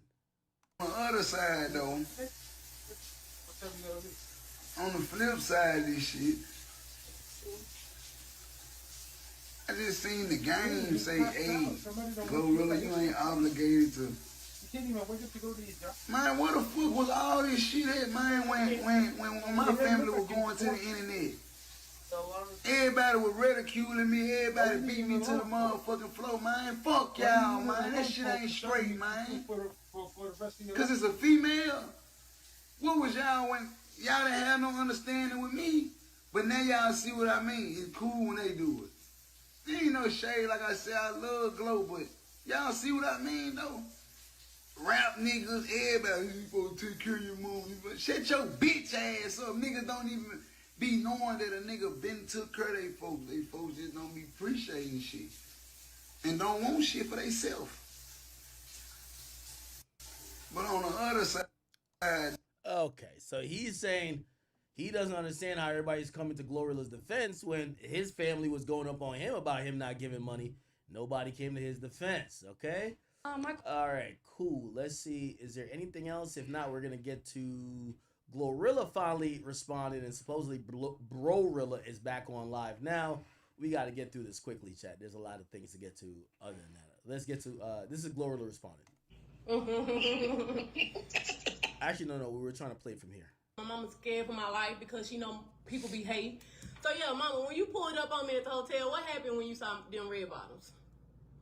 I fell in love with him, and I said, Gloria, let me have them. You let me try them on. I said, let me have them. And she said, no, mama, I can't let you have them. I'm going to wear them. So I said, okay, that's okay. We just continued to talk. And then the next thing I had went online and bought the boots for me, and I ordered the boots for me, and I love them. But, oh, yes. So she bought them. something for me. You know, she's always spoiling me like I'm a little child. She's always doing that, always. You know, Mom, you don't gotta say too much. I ain't even gonna speak on how Toya grew up, because I'm not gonna come on her and bash her like we tried to do, because at the end of the day, I'm gonna let God handle it. I ain't gonna do no rebuttal on the things she did to you as a kid and to her other brothers and sisters as a kid. The way she traumatized our whole family. Say this, baby. I do want to say this. Okay, like, whereas, you know, the world is just thinking I'm just a horrible, horrible person.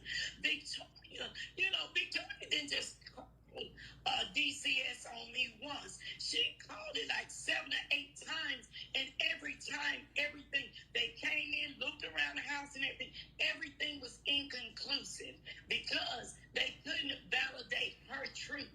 I mean, validate that anything she said or alleged was true.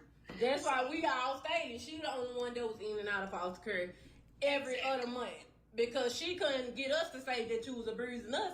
We stayed with you. She was the one going our whole life, because she called the police on you just because she got a whooping. Everybody get a whooping, but So I guess Glorilla is trying to say that oh, me and my mom relationship is good. Is you're mad that you got kicked out the whip at some point because you made some accusations about our living situation and our mom, and because of that you got removed from the household, so we became estranged.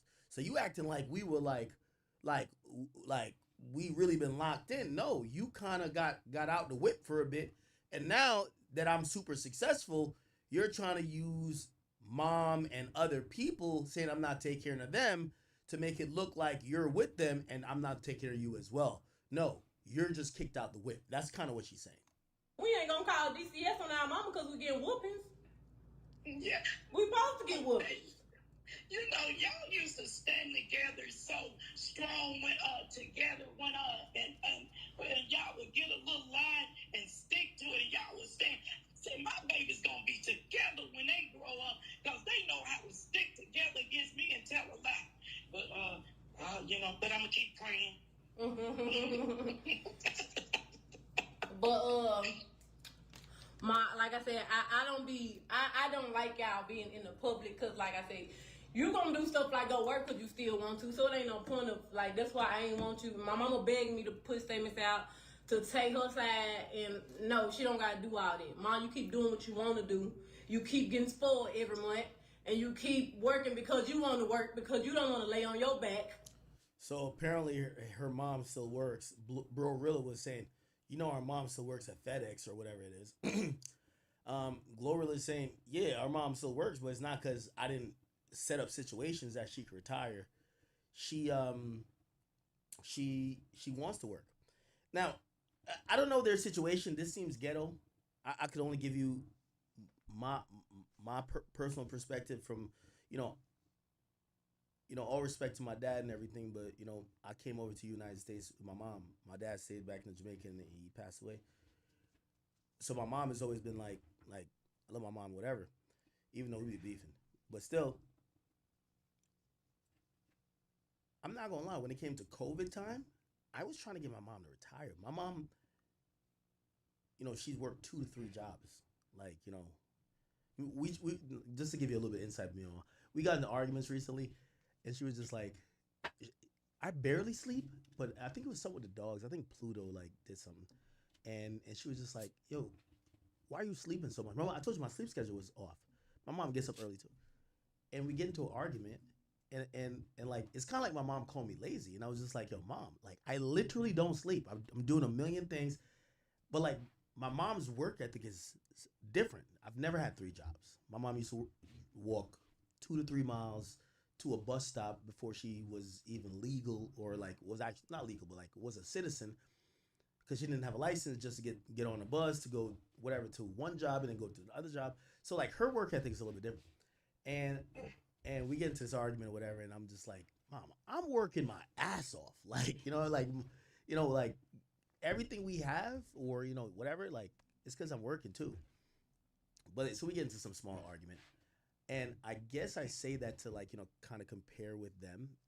Around COVID time, my mom, so my dad was a principal. God rest his soul. My mom was a teacher. And, Charleston White's called me. I'll answer in a second, or call him back. And my dad was a principal, my mom was a teacher. And when my mom came over here to the United States, I don't know if you guys know about how shit works. She was a teacher in Jamaica, but you have to redo teachers college in the United. They don't respect third world countries. Like if you're a teacher in a third world country, they're like fuck you, go to school again in the United States. And she had to do it while we were in college and shit. And so it was always her passion, because she's had other jobs, like whatever, but her passion was like teaching. So fine, she's a teacher in Jamaica. She comes over here. She becomes a teacher again. She goes to school again as a grown person, becomes a teacher. And now comes COVID. I'm doing pretty good, whatever. My mom not really has a respiratory problem, but like if you ever knew how schools were like during COVID, like my mom had to wear like these super like masks and like there was so much precautions. And I remember she had like some issue health-wise. So I got with my brothers and I told them, I said, yo, yeah, I know this is after I bought her a house. So I bought her a house and I already bought her a car. But like, let me tell you this. If you ever had like a Jamaican, I don't want to make it to like some Jamaican shit. If you ever had one of those moms who work a lot, you can't tell them to stop. It's like my mom coming to my house now and like she wants to like do a million things. I'm like, just chill out. There's just certain moms like it's just encoded in them. So I get with my brothers because I think she had gotten sick or something like that with the COVID shit. We don't know what the COVID shit's gonna be. And I told him, I say, yo, we gotta get mom to stop, period. I don't care if we gotta like just say some shit where she needs to take time off, but really she shouldn't be working at all. My mom was always opposed to the idea of retiring. Really opposed. And me and my brothers, we staged an intervention.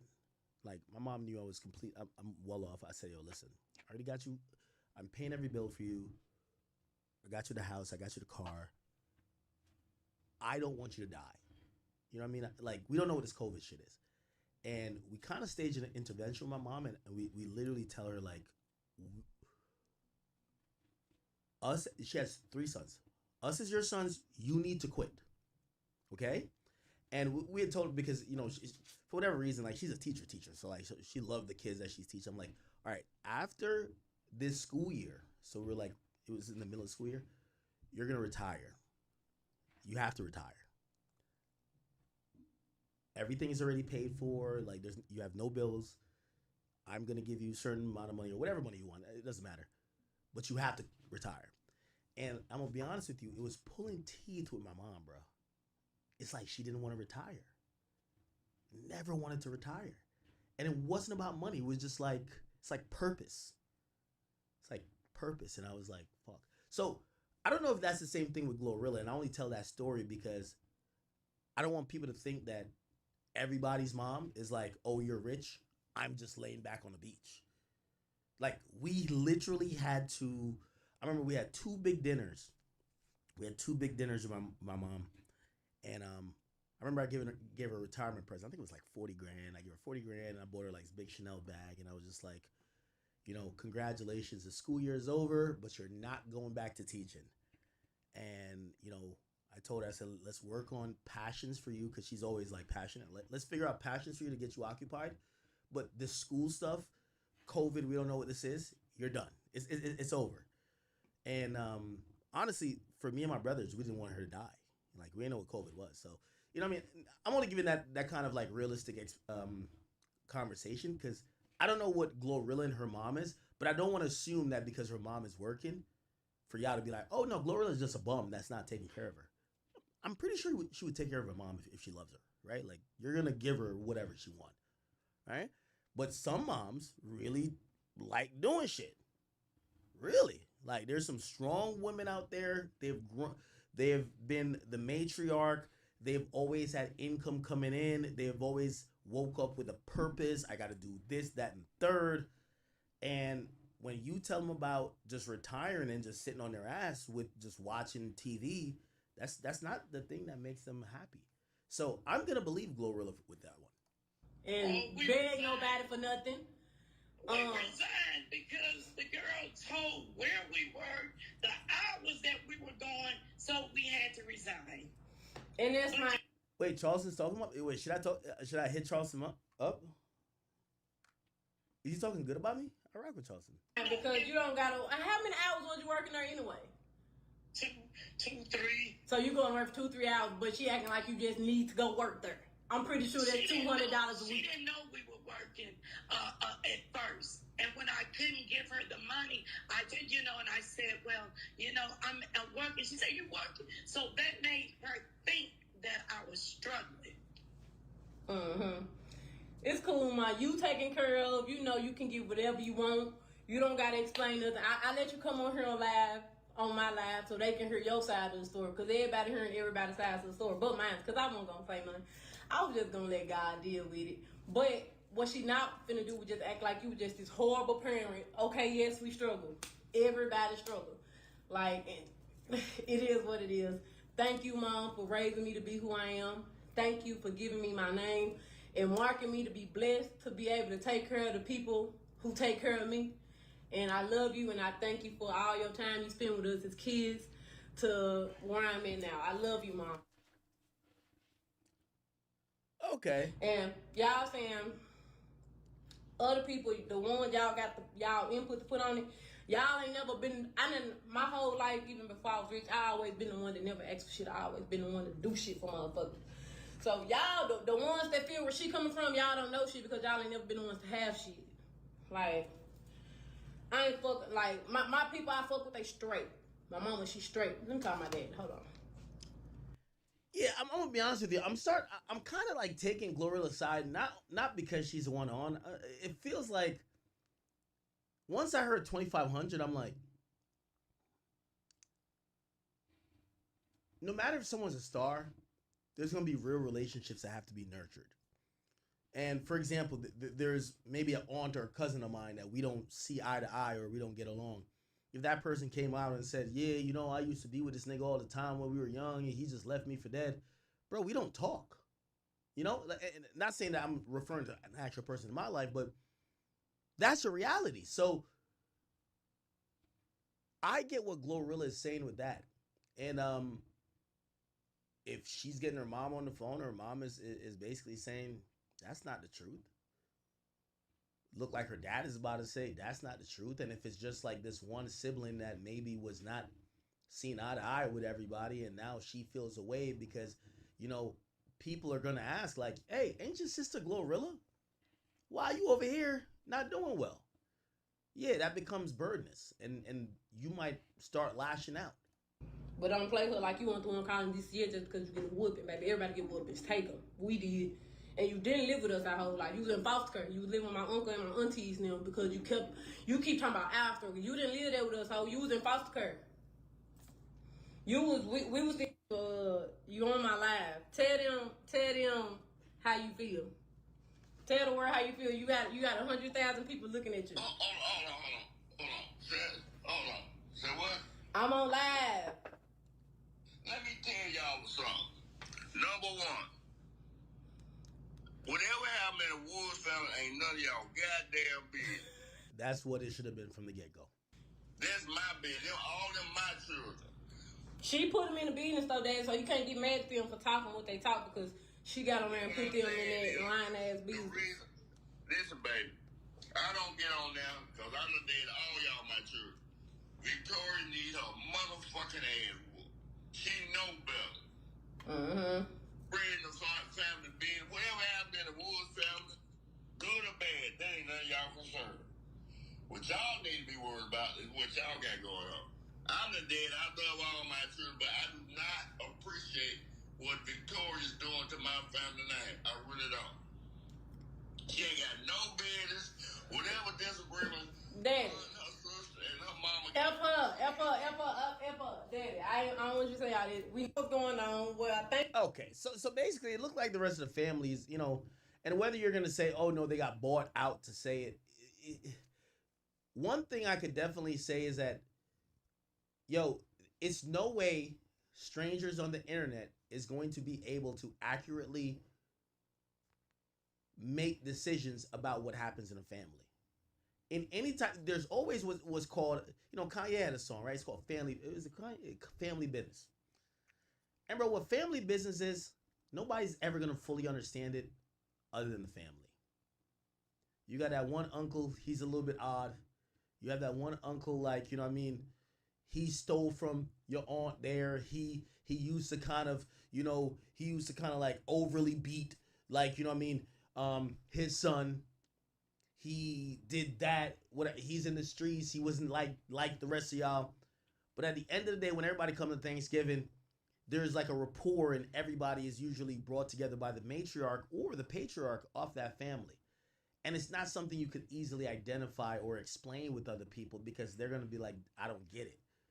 So there's something called family business that should never be online. It should never be online. Right?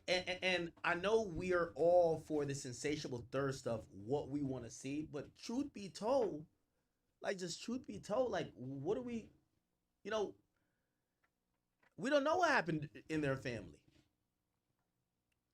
It looked like one person saying that they're not getting taken care of, but it's not like the whole family's coming out saying that. It looked like it's one person that we could identify as a sister is coming out to say that. And at first she was trying to speak like she was speaking for the mom or the dad or the rest of the family, but they have kind of not co-signed it. And at that point, rather than trying to pick and choose, because we could just call her a clout chaser, looked like she has some problems either with Glorilla or some I got some. I ain't got to talk about my family. I'll ask you about yours. Don't you got like 2 family members I ain't talking 3 years? One of them refused to come to Thanksgiving because the other one is there. And you're like, you're not even really involved. You're the nephew. And you're like, y'all are brothers and sisters. Why don't y'all, they don't want to be around each other. But before they started beefing and they stopped coming around Thanksgiving and Christmas, they used to be the best of friends. Let's say it's your pops. And let's say it's his sister, which is your aunt. They used to be on the phone all the fucking time while you're in the house. All the time. They're talking about you on the phone. All the time. Whatever happens with them, now it's like, so you kind of get to realize, man, again, these things happen, but I'm a true believer in, man, let the family handle that shit, man. Let the family handle that shit, bro. Like, we on the internet, what you want me to say? That Glorilla is a bum-ass chick that don't take care of family? Man, that's family business. I'd rather talk about her and her manager or her and her homeboy. But family business is something else, man. So, I'm going to just say, I'm going to send my well wishes to Glorilla. I'm going to send my well wishes to Brorilla and the rest of the family. We don't want to be in a group chat for this. Because in reality, in every family business, ain't nobody right. And in every family business situation, it's always related to 10 other things before.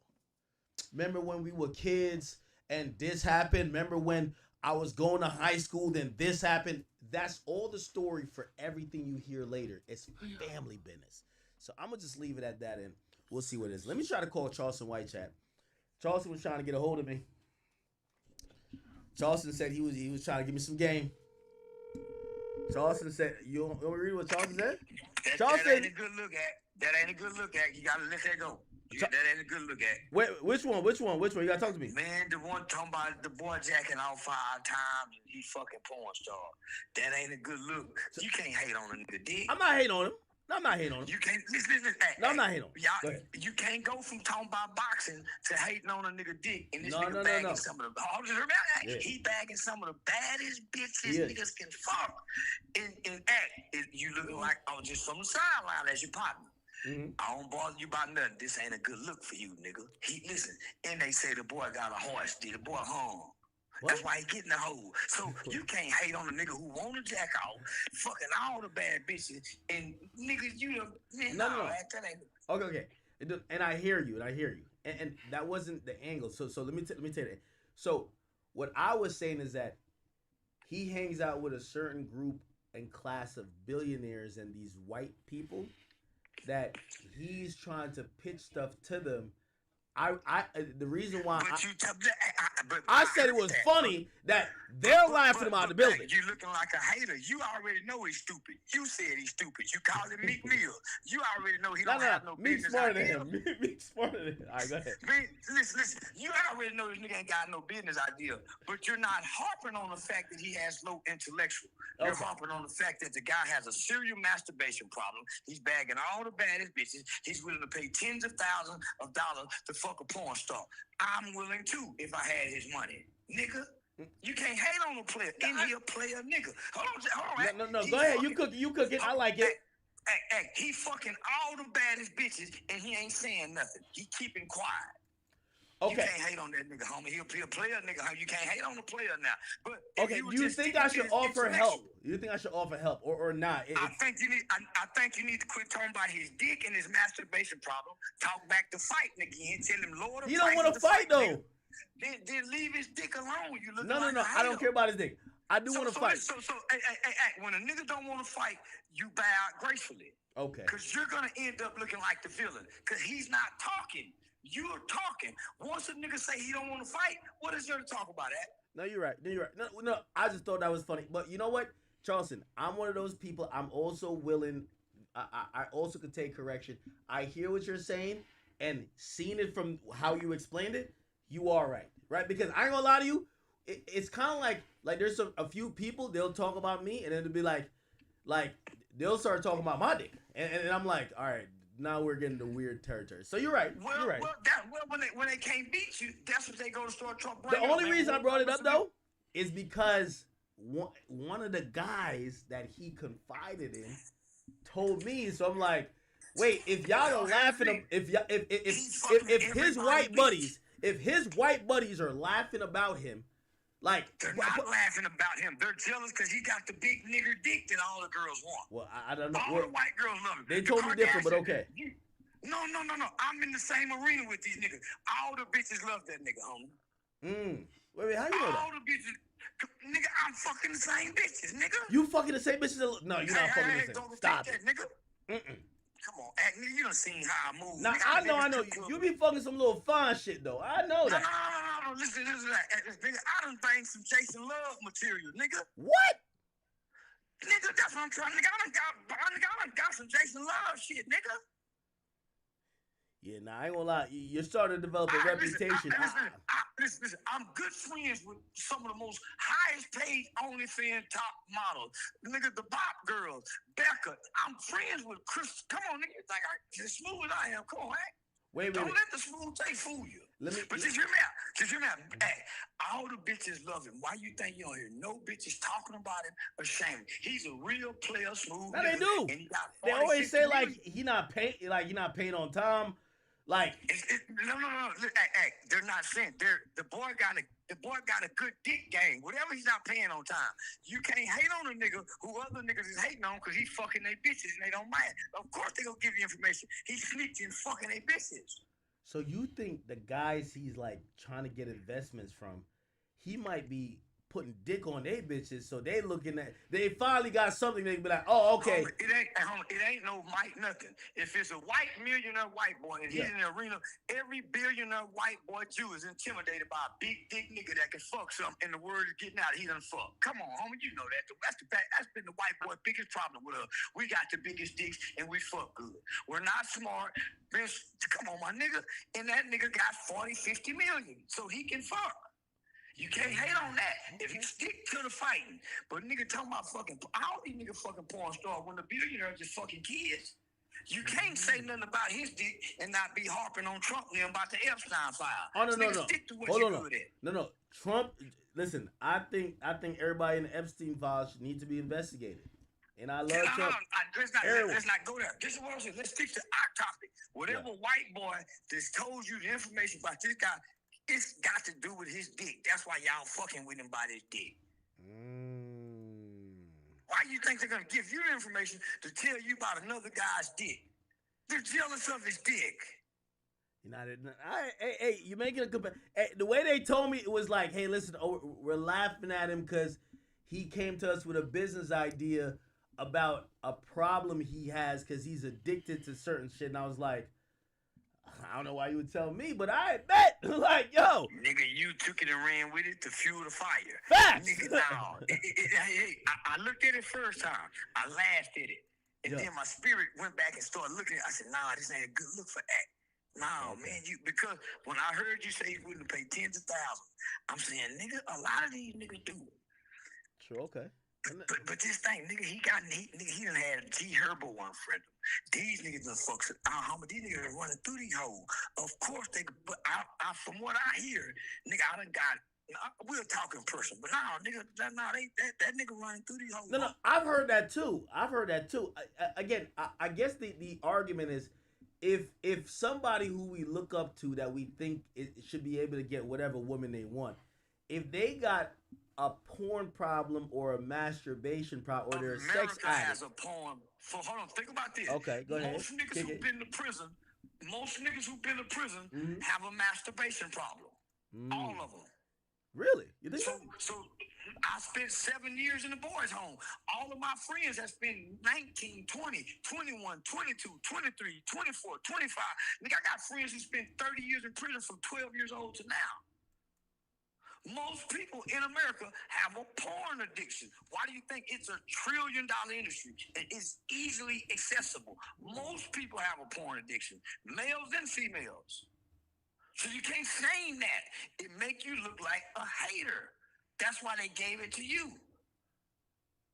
Hey, listen, you're kicking game.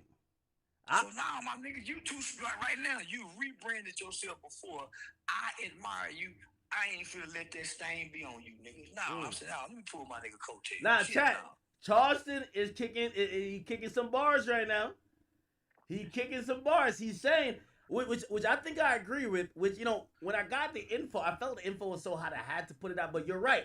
We gotta stick to the fighting. Let's get in the ring. We don't want to get in your bedroom. We want to get in the ring. We don't give a fuck about your bedroom. There we go. Yeah, that nigga lower the price. Stop trying to make that unrealistic expectation boxing price. Yeah. And nigga, let's just set it like men. With a little pay, where ain't no hard feeling behind because we both get paid whether we win or lose. That's what we need to be focused on. Fuck that nigga dick he getting to them hoes that got everybody mad. Yo, chat. Hey, chat. This is Uncle Charles. Let me tell you this. One thing I like about him, and this is what I always tell people. I said, some people, they fear aging. I said, I can't wait till I become Unc status. I'm gonna tell you why. You see, somebody like you, Charleston, you don't call somebody just to agree with them. You might call them and say, let me put you on some game right here, just like you're doing right now, and say, that's not the good look for you. A lot of people would normally just either ignore it or only call when it's time to co-sign it. I respect the fact that you're calling to be like, yo, act. Nah, this ain't the wave. And I respect that. I like that. Yeah, niggas say this. Hey, with the Saucy Santana, same thing. That's because I generally have a likeness towards you. I'm fond of you, and nigga, I respect your brand.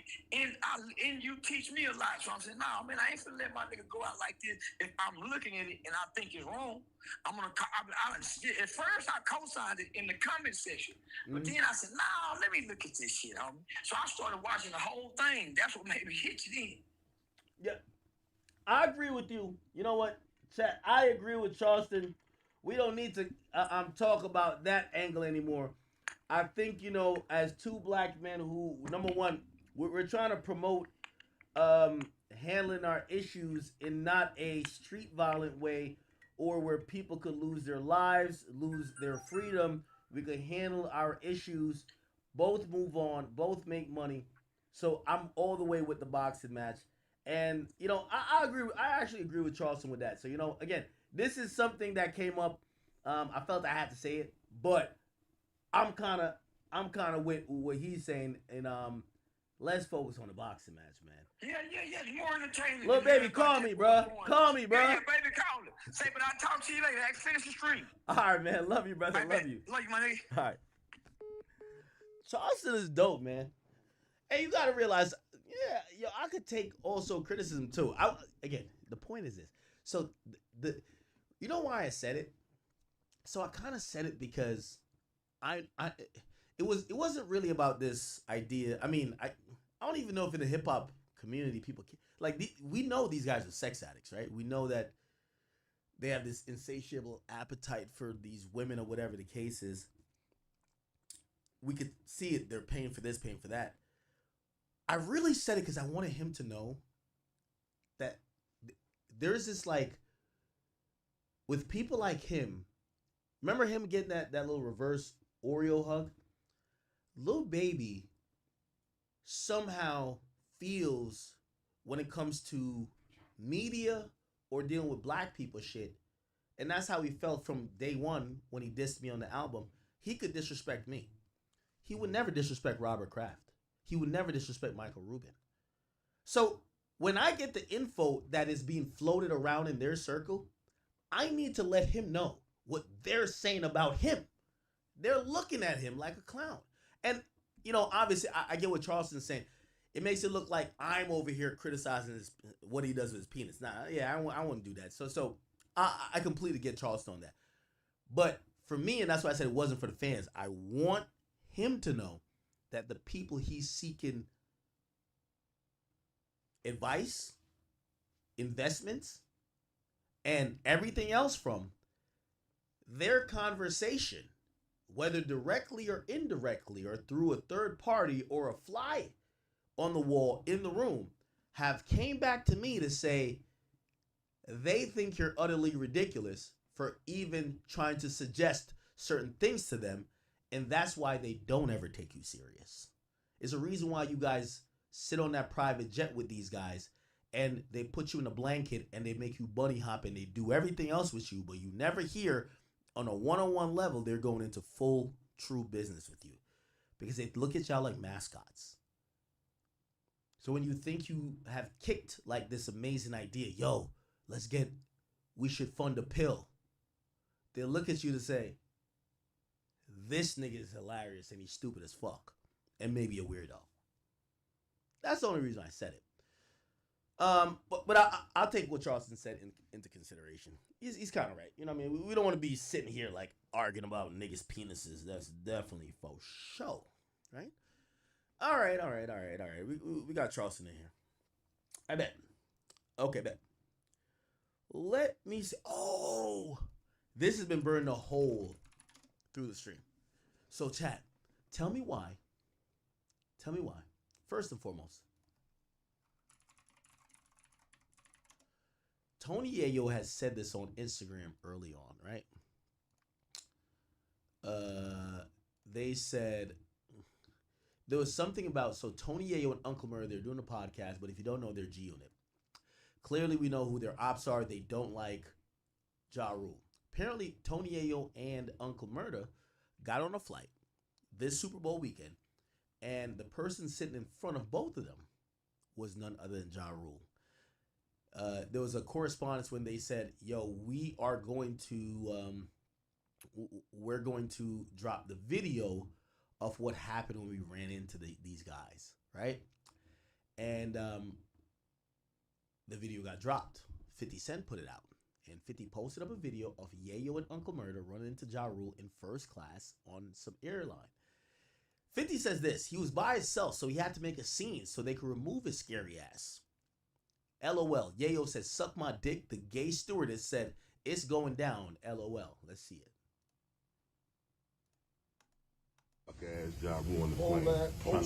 Suck ass up, you fucking suck. Suck ass Ja Rule on the plane.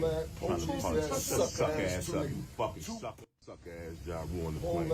Trying to punch. Suck ass up, you fucking suck. Suck ass Ja. Now, I'm going to be very honest and clear. It is kind of sus the video cuts off there. It's kind of sus.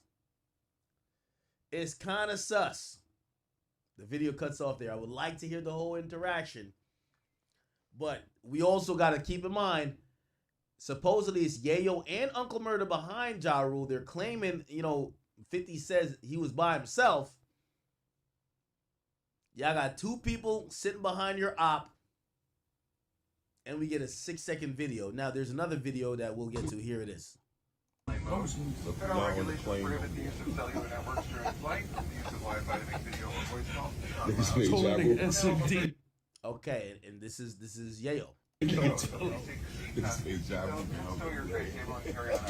This is his seat. Are in the resting position. Plane mode. Federal regulations prohibit the use of cellular networks during.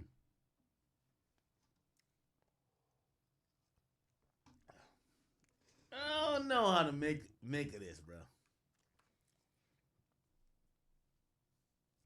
I'm not sure why we don't have the footage of the whole thing. We see 6 seconds here of Ja Rule, and then why not video him while he's getting his bag down? Because that's what's gonna happen. If they're kicking him off the plane, or they realize it's gonna be an issue, so they ask him to leave the plane. They got to get his bag down from the overhead compartment. He has to get up. They're probably gonna whatever. They're gonna walk him out. Why no video of that? Maybe he's popping his shit. Maybe he invites you out to a fade. I don't know. This is also in an airplane. FAA rules do apply. I'm not defending Ja Rule, but also I do feel like we could have gotten a lot more to kind of give context. We could have gotten a lot more. Play it again. Trying to punch suck ass up, you fucking suck ass Ja Rule on the plane. Trying to punch suck ass up, you fucking suck ass Ja Rule on the plane. Trying to punch suck ass. Flight, use of Wi-Fi to make video or voice call. Niggas made Ja Rule. Niggas made Ja Rule. Show your face, carry on item. This is his seat. Armrests are in the resting position. Plane mode. Federal Federal regulations prohibit the use of cellular networks during flight. The use of Wi-Fi to make video or voice call. Niggas made Ja Rule. Niggas made Ja Rule. Show your face, carry on item. This is his seat. Armrests are in the resting position. Plane mode. Federal regulations prohibit the use of cellular networks during flight. The use of Wi-Fi to make video or voice call. Niggas made Ja Rule. Niggas made Ja Rule. Show your face, carry on item. This is.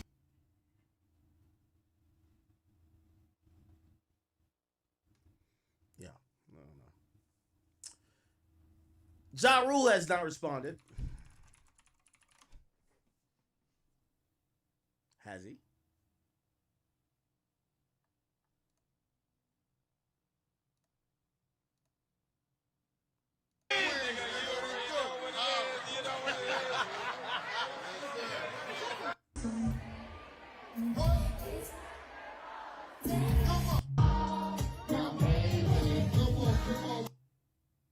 Okay. This is Miami royalty, ladies and gentlemen. Now, in reality, you know what's so funny about this? How much y'all want to bet? Nobody has security. Bro, these guys are not in their prime anymore where, like, they're rolling around with, like, 15 dudes. Might have an assistant or something, but they're not rolling around with 15 dudes. I would love to hear what Ja Rule claims happened. I think the video is a little bit too sketchy for me to realize, because here's the thing. Did Ja Rule get removed because he's going too crazy on y'all? Because here's the thing. If we both on the plane, y'all be like, oh, this bitch ass nigga academics here. If I stand up and I say, yo, both y'all pussy ass niggas, we can get it right now. What's up? Let's go. Right now. What's poppin'? If the air hostess sees it, the air hostess is going to be like, yo, sir, could you sit down? Could you calm down? Nah, fuck that. These bitch ass things, what's up? Let's fight right now. They're going to remove me. They're not removing them. They're removing me. Right? Now, it's also a possibility. All right. We're recording you. We're talking shit. You're fucking scared. Right? Or say, I'm scared. They're talking shit behind me. And the air hostess comes like, yo, bro. Yo, these guys, they don't like, yo, could you, y'all got to get off this flight. So we don't know what happened. Did he get kicked off the flight? Did he leave the flight because he's scared? And I know we love 50, so you know what I mean? You know, I'm not trying to pick sides here, but we also want the truth, right? Did the dude leave the flight because he's scared? Did he get kicked off the flight because he's wilding? Or did he get kicked off the flight? I mean, why would you get kicked off the flight if you're a victim? Right? Somebody says he caused the scene and they removed him. Well, is that an L? Now, I get it. Some people gonna be like, oh, you're causing a scene that they remove you. But it's like, if y'all are recording me, and let's say Ja Rule is not recording back, yeah, nigga, like, yo, what option I got? Let's fight, nigga. What's up? Yo, what up? Nah, fuck that. Nah, fuck this. What's up? Let's fight. What's up? I don't know if I could give him a loss on that. If Ja Rule created a scene, if he sits there and gets bullied the entire flight, he's a bitch. If he creates a scene and says, yo, what up? We could both go outside and squabble right now, nigga, or we could get it in right here. They tell him to count it. Nah, fuck that. These niggas playing, what's up? Let's play. If you don't like Ja, you're going to say, well, you just got off the flight because you're scared. But if you really think about it, it's like, bro, like, if y'all are recording, where is the part where he gets kicked off? That I'll make my decision on that. Somebody said got removed without punching someone, that's an L. Yo, bro, y'all niggas gotta stop. These niggas is flying first class, bro. These niggas is not like some peasants, bro. You flying first class, you are not punching a nigga to get banned from that fucking airline, bro. Like, are you crazy? Like, come on, stop it, bro. So you want Ja Rule to go punch a nigga and get banned from that airline. For what now?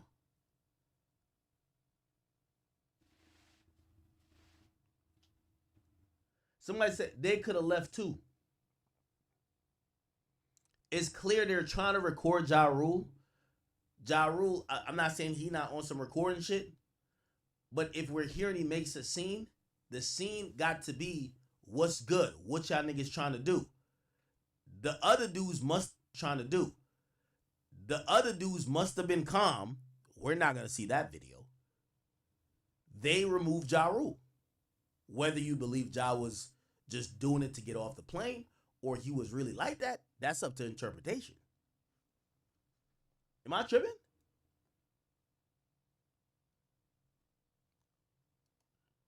Am I tripping?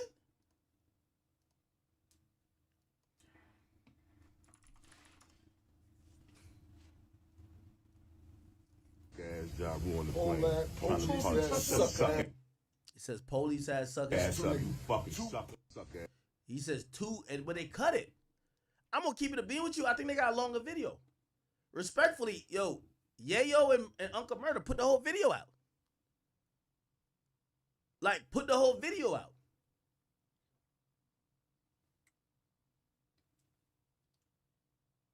Yo, put the whole video out. That's what I'm saying. Yo, they got 50 writing a narrative. 50, we all love 50. He had to make a scene. No, I'm gonna be honest with you. If the whole video shows Ja standing up or Ja saying, yo, what's good, nigga? It's just me, y'all too. What's popping? What's good? And they never get up? Bro, that's a dub for Ja Rule, nigga. What the fuck? They just booked him on a different flight. Who cares? You seen two of your ops on a plane and you ask him, all right, what's up? What we doing? Oh, y'all trying to troll? What we doing? They're filming, you're not filming, and you're down to squabble or you're down to do whatever they down to do, and all they want to do is film you? Come on, bro. I gotta be honest. Now it's different if niggas is like hitting his hat off his head, like, chump, get out of here, nigga. Like, niggas mushing him. And like, yo, he like kind of stands up and goes by the air hostess like, yo, man, these niggas keep touching me. None of them touch him. That's what I'm saying. Maybe they did. I want the full footage. It's 2v1. We got Yayo and a nigga named Uncle Murder. It's not Uncle Beat Up, it's Uncle Murder. It's not Uncle Vocal Harassment, it's Uncle Murder. Ja was there. Like, this is why 50's great. That's what I tell you. Whoever runs the narrative runs the shit. Respectfully, so y'all tell me that it was static like that. It's two of y'all and just Ja. And he walked off that plane with no damages? Oh, nah. That ain't a good look. Now, here's the thing. You know, next excuse is going to be, yo, we was on a plane, though. We ain't trying to be on no-flies list. So why even record him? Am I tripping? It's two of y'all, just him, and he gets off the plane. Y'all don't even like spit on him. Like, y'all don't grab his hat. Y'all don't mush him. None of that. The win is him making a scene. I ain't even gonna lie, that's exactly what you're supposed to do when niggas trying to jump you.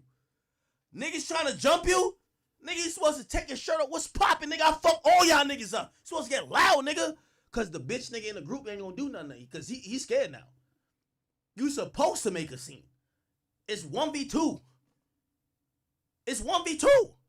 What we finna do? Like, yo, you know what you supposed to be like? All right, fuck that. Yo, what's poppin'? What y'all niggas trying to do? I told y'all the story with Tory and like supposedly OVO niggas. Tory told me, he said, bro, it was mad at them OVO niggas. He said, bro, I just made a scene. What the fuck y'all niggas want to do? What's poppin'? You said that shit. Now everybody looking like, what's going on over there before it even start? So yeah, it might get crazy, but like it ain't gonna go crazy for too long. Am I tripping? Now we gotta hear what Ja gotta say about this though. Ja, you ain't gonna post nothing?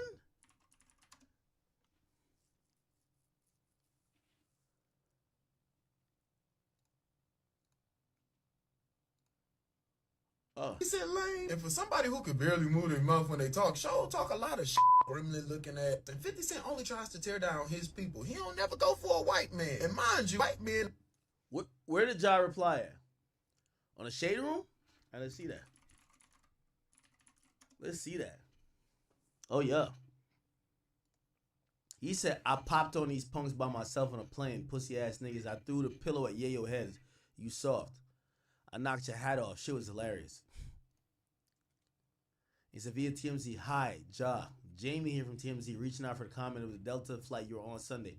Witness tells us from SFO to JFK where Ja Rule got in an argument with Tony Yayo. Hey, chat, that's another thing. You know what I learned? Yo, chat, I learned mad lessons.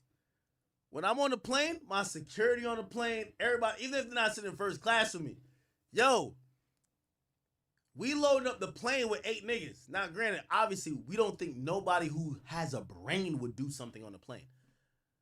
But, shit. Feel me? I hope Ja wasn't on there by himself. You got to have your homies at least, like, right there in Comfort Plus. Yo, word too. I learned my lesson. You don't put, like, for me, at least not yet. I don't put my security in first class with me. I put my bitch in first class, 100%.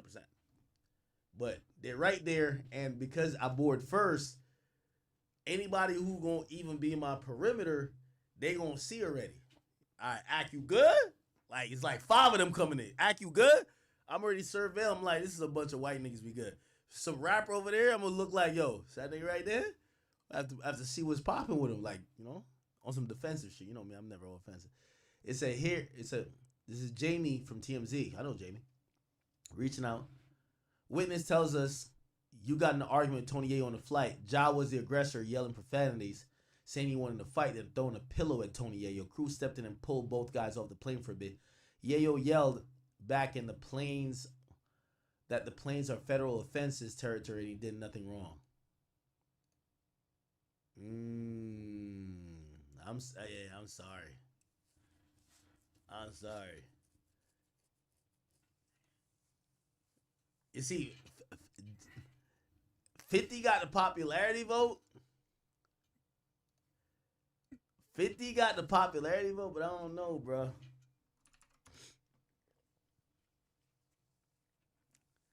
$50 got the popularity vote, but did TMZ report about that?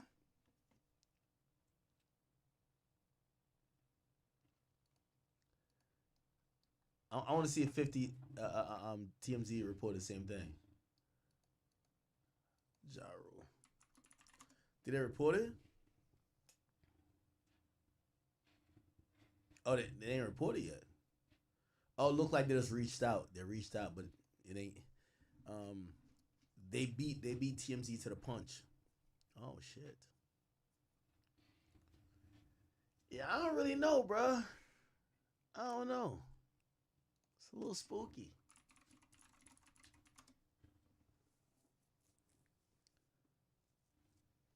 I'm gonna be honest with you, Ja.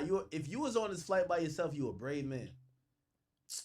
Yo, San Francisco going to New York, first class, first flight out. You're gonna see your op. Like, this is Super Bowl. All your ops is at the Super Bowl. Like, nigga, when I went to the Super Bowl, nigga, Baby was there, Meek was there. Everybody, your ops is at the Super Bowl. You're not going to you're not going to probably run into your op at the Super Bowl. There's just too much shit going on. That first, if you go to parties, you will. If that first flight getting out of there, going back to the same city, if you and your op from the same city, you're seeing your op. Unless your op broke. If your op broke, he can't get on first class. He's not going to be on that first flight out.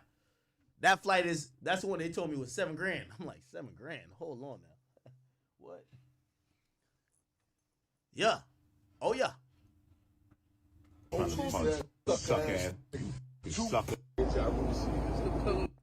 Oh, we got more for this. Oh, he admitted it. This is the pillow Ja Rule threw at me. Oh, so Ja Rule. Yo, I rock at you still. Yo, I know. Niggas don't throw shit at him. He throw shit at them. And we ain't talking about pillows. We talking about, This way he was sick before we got him out of here.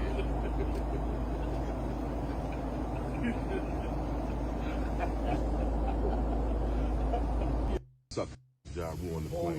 Trying to punch. Suck ass. Suck. Ja Rule I don't know. Yeah, I don't know, man.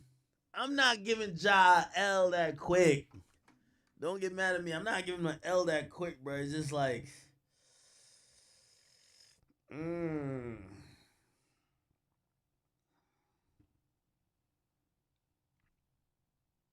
what's this?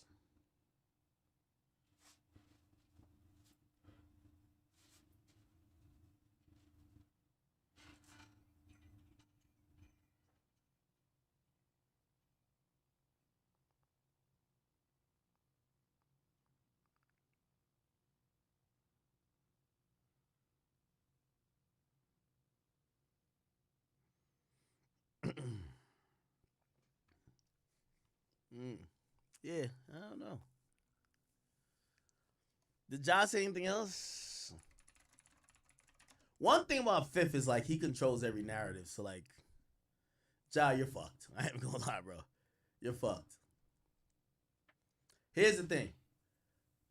So what Ja's putting up, he says via TMZ. I could tell TMZ hit him up. This is how TMZ will hit you up. It's Jamie, blah, blah. We're just trying to confirm, da-da-da-da.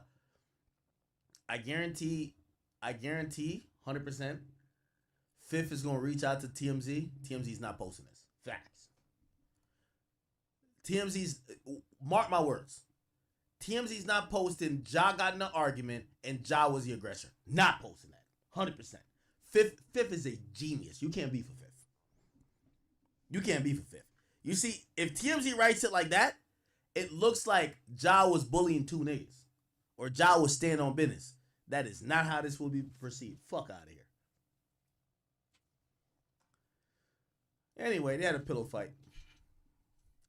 Would you have imagined if G-Unit and Murder Inc. ran into each other in 2026? They would have a pillow fight? Oh, man. A pillow fight. Hilarious. It's crazy. It's crazy. It is crazy. Holy shit.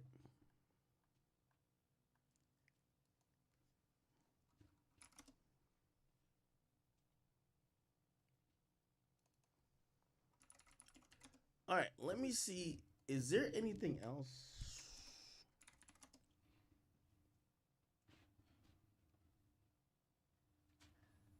Four players ejected. The Heat. Moneybag Yo. Is this? Victoria Woods exposes her mom being upset at oh, okay, so now she's exposing her mom. Wow. All right, this is kind of low. Damn, Mom, you gonna go on there and lie like that? Look at today. God is good. Thanks, Mom, for everything. Damn, I gotta expose your number. I'm sick of this. Let me see if I can see anything else by calling them big mom. Hold on. I'm sorry, Mom, and I appreciate you. Let me see cash up. Let me see cash up. Damn, Mom. Now I gotta expose you like this, bro. I ain't know come to this, bro. Oh, here you go. Olivia Gregory. Just sent her 1,300. Thanks, Mom, for Toya.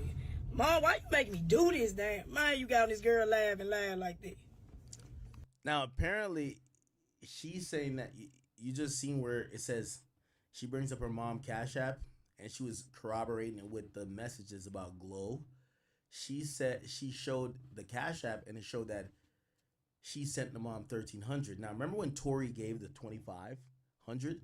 She's saying she sent the majority to her mom, which is 1,300. So she's saying she gave her mom 1,300 and she took 1,200. So I guess she thought that her mom was with her in this whole idea that Glorilla not taking care of the fam, but look like when Glorilla calls her mom is now on her side. Damn, Mom, you gonna go on there and lie like that? Look at the date. God is good. Thanks, Mom, for everything. Damn, I gotta expose your number. I'm sick of this. Let me see if I can see anything else by calling them big mom. Okay. So second receipt. What is it? Okay, so this is a hey Glorilla, are you mad at me about something? The award show is Sunday and you haven't said anything more to me about coming since you told me that we would be there. This is the beginning of a pattern. When I forgive, I forget as well. But when I see the same behavior repeat itself, then it, and we need to see the rest of it. It says, sorry about the above text. It went to the thread by mistake. So very sorry. So she texted like the group chat instead of texting Glorilla. Which that doesn't mean she's beefing with Glorilla. They're going through whatever they're going through. Trust me. Moms and kids have issues no matter what age. And I guess she's just trying to like get on the same page with her daughter. And here it is. Oh, here's the full thing. So I guess her mom wanted to go to the award show. And she said, it's Sunday. You haven't said nothing about me about coming since you told me that we'd be there. This is the beginning of a pattern. When I forgive, I forget as well. But when I see the same behavior repeats itself, it causes me to remember what I had forgiven. You keep getting my hopes up about us celebrating your successes with you at your contract reading as well as the recent award show, then snatch the rug from under me by not responding to my calls or texts prior to the contract signing or award shows. You've been asked us to retire, and I did. Elder and Daniel didn't even retire, even though you spoke to Elder yourself and asked him to retire. You said you had us, but every time you give me anything, I have to ask you for it. For the longest, you didn't give me a penny till you started hanging around Cardi. From what I've heard, she's all about taking care of the family, just like your friend Glossy. You didn't even move us. God blessed us with the cars in the house. Remember, I told you I was expecting.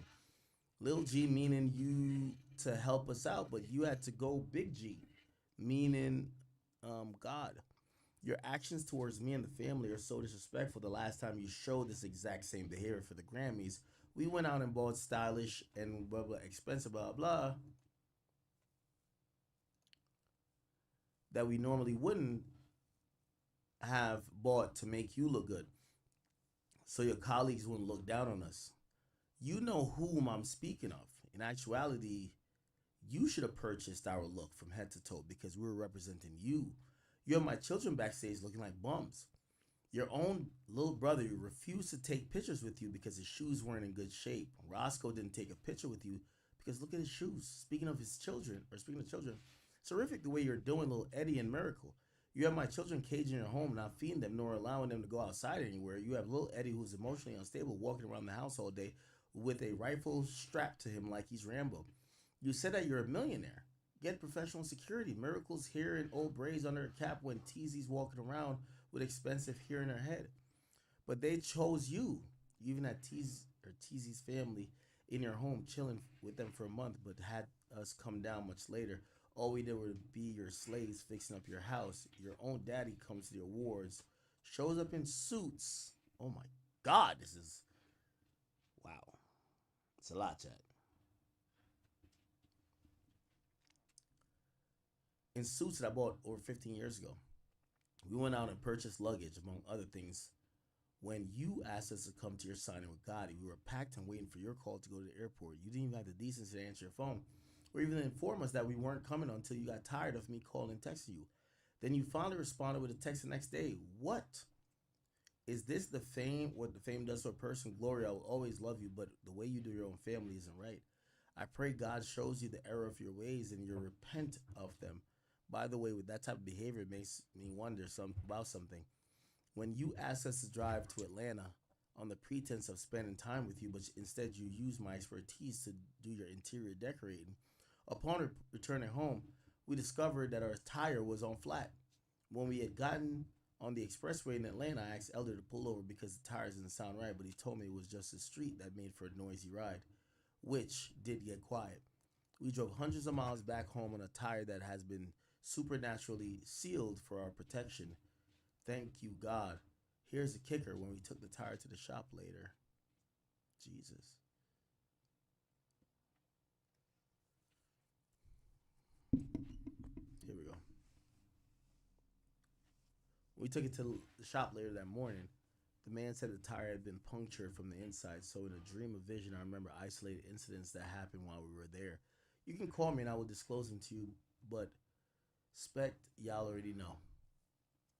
That's the reason why they were fake profusely crying when we left, but they wouldn't answer their phones while we tried to inform them we made it home safely. Then later on, little Eddie on the group chat talking out of his head. I would like to believe that my own children didn't try to kill us by puncturing our tires.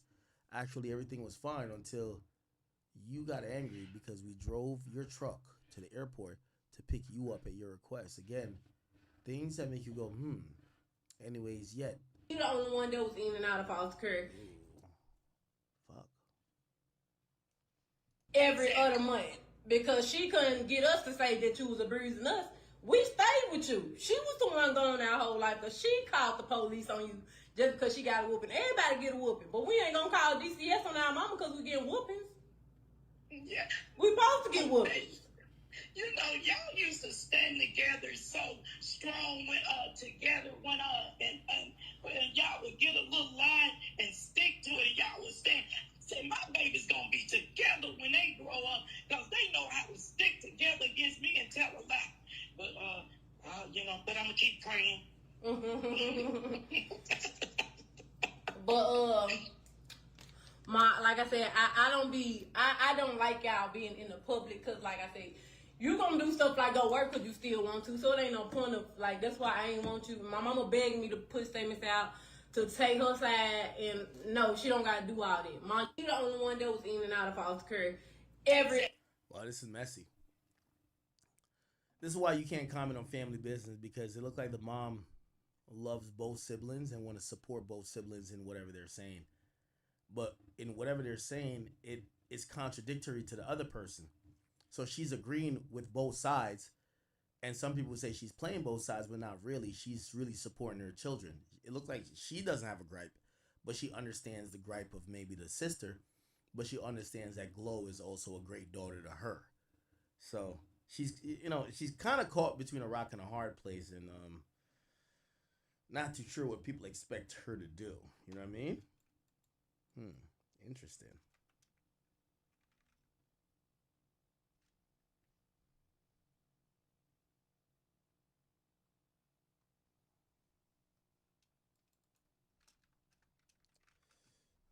Interesting. Okay.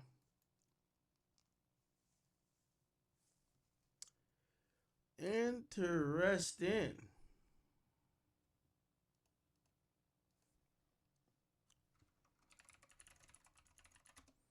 Did Ja Rule say anything else?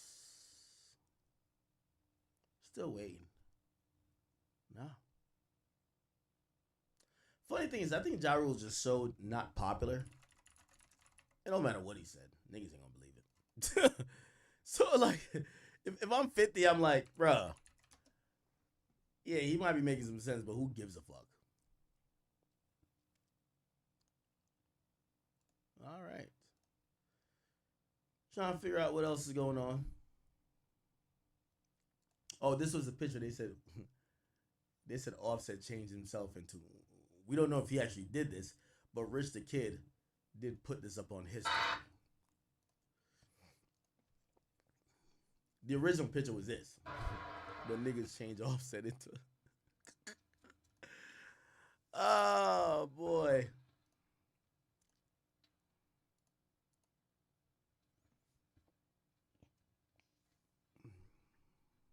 Did Cardi B say anything else afterwards? Okay. Anyway, did you guys see Finesse 2 Times, who then broke down while kind of like talking about the music industry? Check this out. You greedy motherfucker. You greedy motherfucker.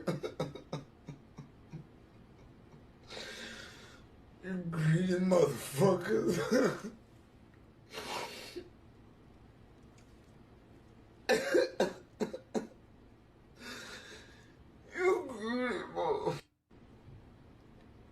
Greedy motherfucker. You greedy motherfucker. You greedy. Now, let me try to play the full thing. So this was like, people felt it was like a breakdown of him kind of talking about Finesse 2 Times, mob ties. He kind of like got really emotional recently, and you know, I think people were just like really realizing that maybe some of the stuff that we're laughing about with Finesse 2 Times, it's him really going through it. And it's not just him just having like the time of his life, because he kind of comes off like he's you know, he don't give a fuck about nothing. But sometimes that's all a mask, right? Let me see if I can find the full video. Trying to find the full video here, chat.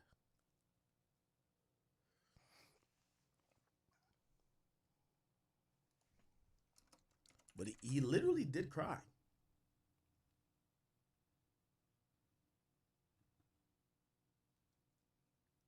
Okay, seems like this is it. Here we go. What hurt me the most?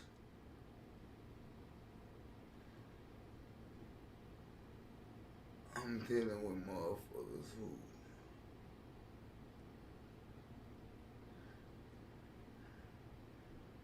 who they daddy worth $300-something million, bro.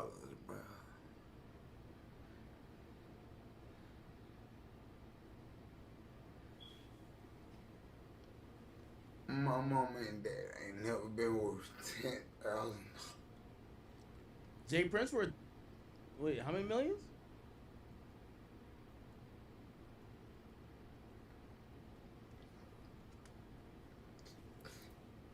$10.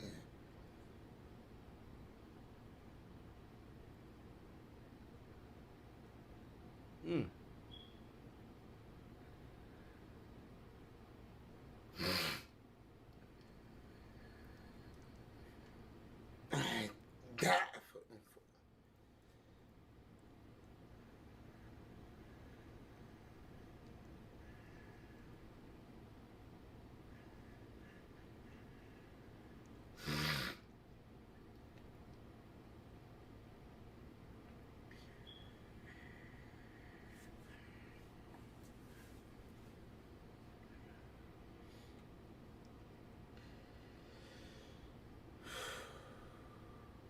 You telling me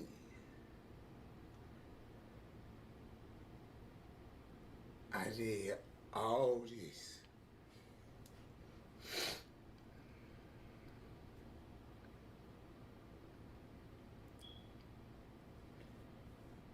robbed, killed, stole, deceived, fought,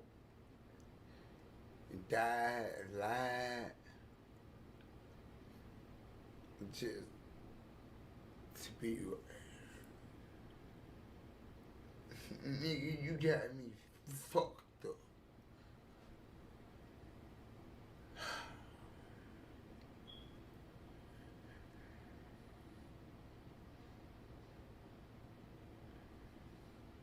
Why they play with Finesse like this?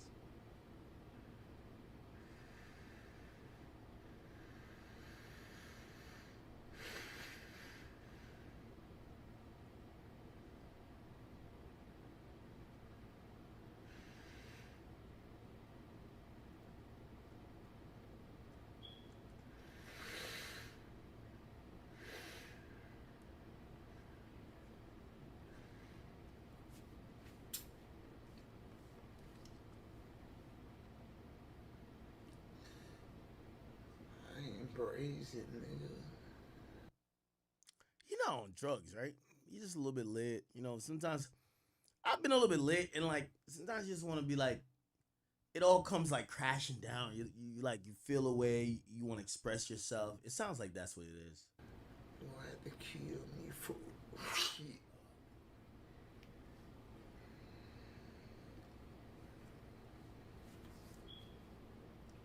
I'm one on one. You have to put it right here to make me believe it. You have to put it right here.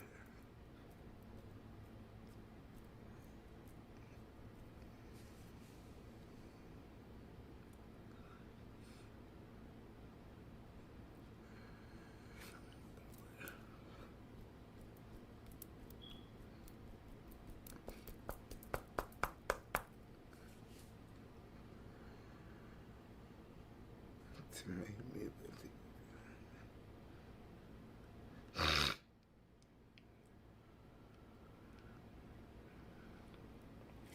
I did all my life in prison.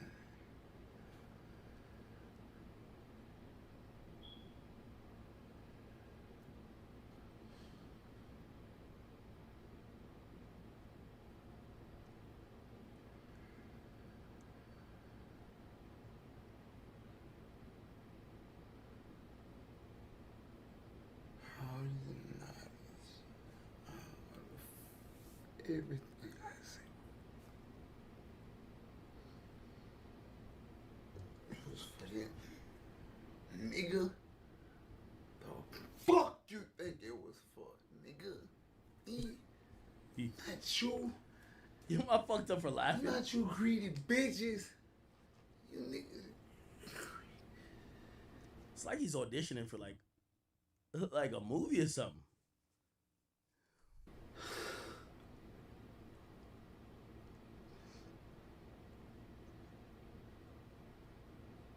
Who's he looking at?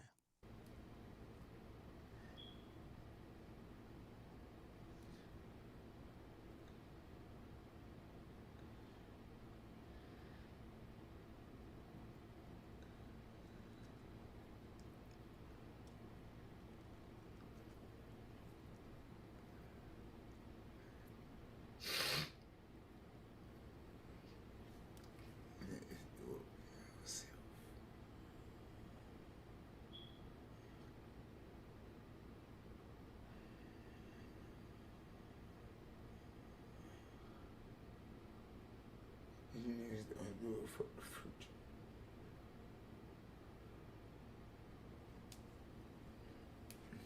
Nigga. Fuck time. Nigga. I ain't tripping. Nigga, do it for y'all self. I'm starting to like even think about. I'm like, yo, do I ever be on some shit like this? This is one of them where you don't even remember what happened in the morning.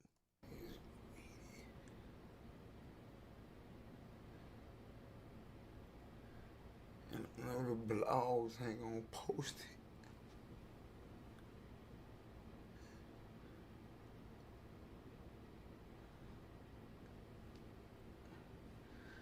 You niggas want all the money.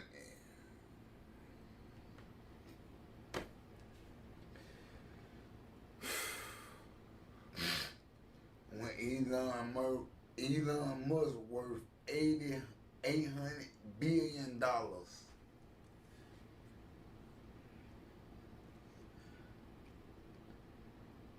It shows you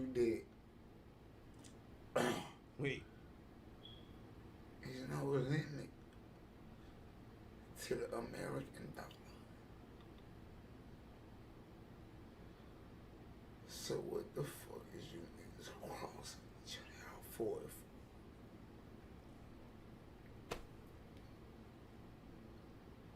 It's no limit.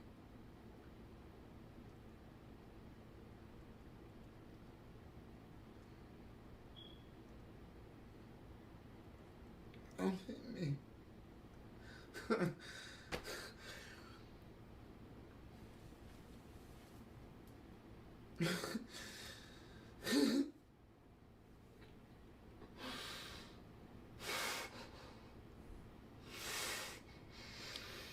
Chat, gangsters cry, right? Like everybody cries.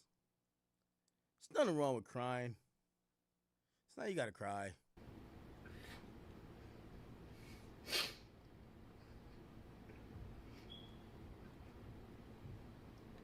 You greedy motherfucker.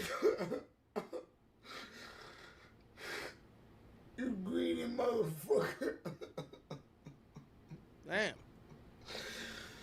You greedy motherfuckers. I don't like you seeing. greedy motherfucker.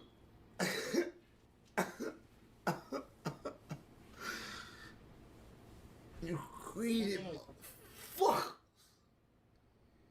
You're still awake? Yeah. We kept my cameras on. Little baby.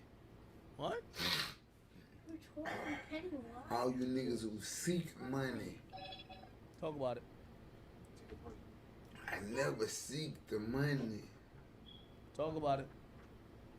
Don't go over there. Yeah. I just wanted for me and my family to be comfortable. Yep. There you go. You niggas that made it about the money.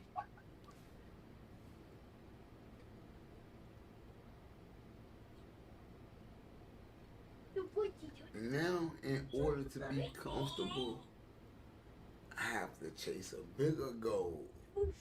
Now I have to become 100 millionaire to be able to make my family comfortable.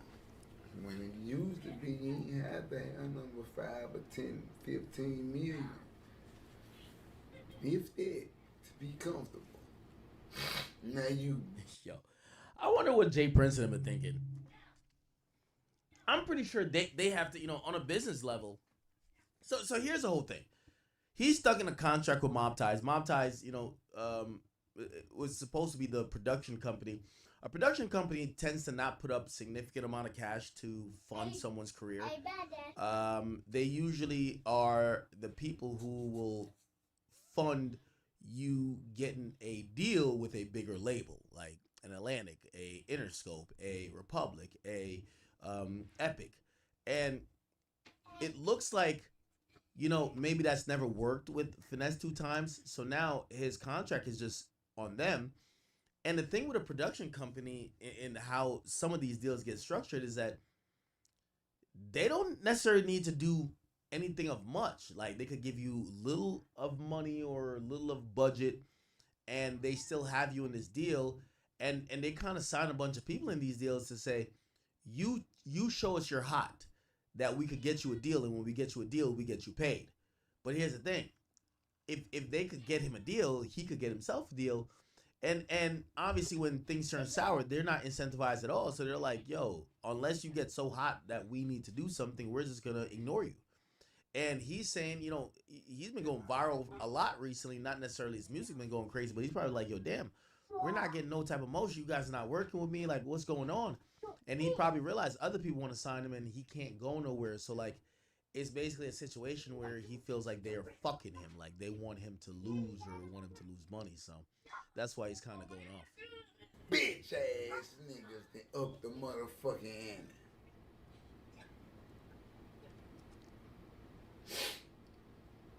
Because you want to put bitches on $50,000 jet flights.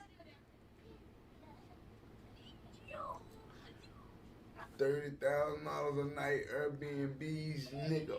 Fuck you niggas. I don't like you niggas.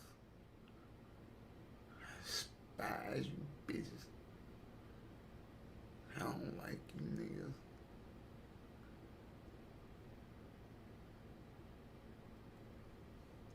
Niggas made it hard for the real.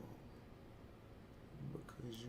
This kind of tough. And, I've asked him about, like, some things like this, and he's kind of, like, explaining that it's not necessarily just drug induced. It's like this mix of you know, yeah, he's off some stuff, but he's also kind of like coherent, but he's just kind of like tired and isn't. I don't know if I buy all that, but like when you watch this in a vacuum, you kind of feel like concerned. Put the money first.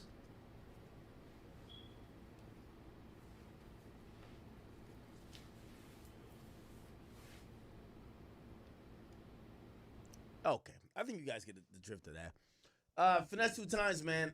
You got to get a lawyer. You got to get a lawyer. You got to push that envelope. You got to. I'm pretty sure that contract looks so sloppy. There's ways that you can figure it out. It looks like mob ties are not going to answer to you.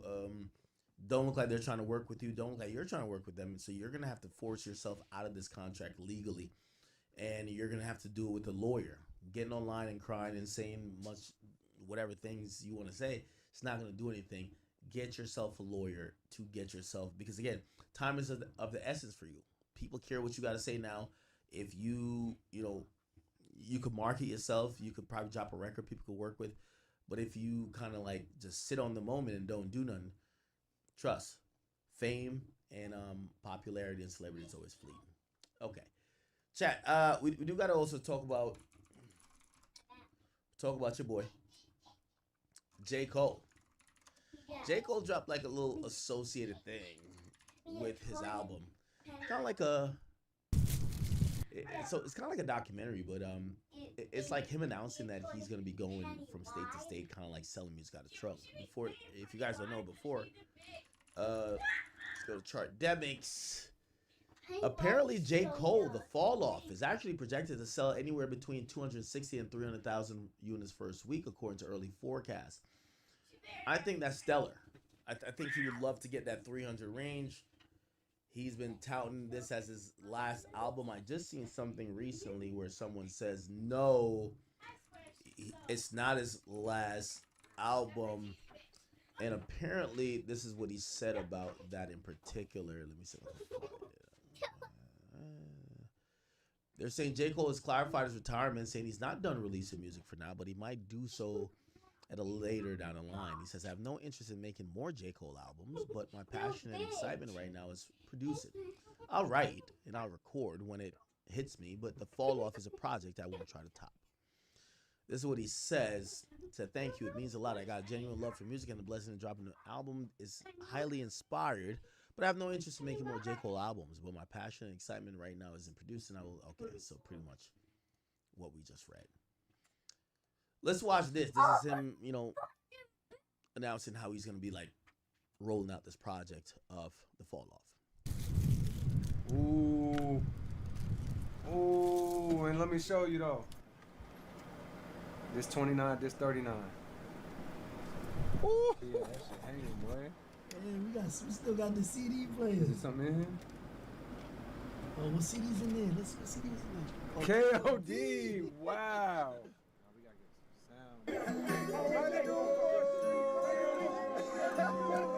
James Taylor, my nigga. In my mind, ain't no bass in this bitch.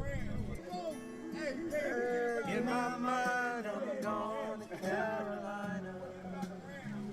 So, I think he's taking like Honda Civic or something, and he's like driving around everywhere to promote the album. I called it a little bit, performative, and people are like, no, he's not, he's just real. Like, bro, this is a guy worth like hundreds of millions of dollars. He's driving around in a car that is seemingly unreliable. I don't even know the shit got airbags. Like, come on, bro.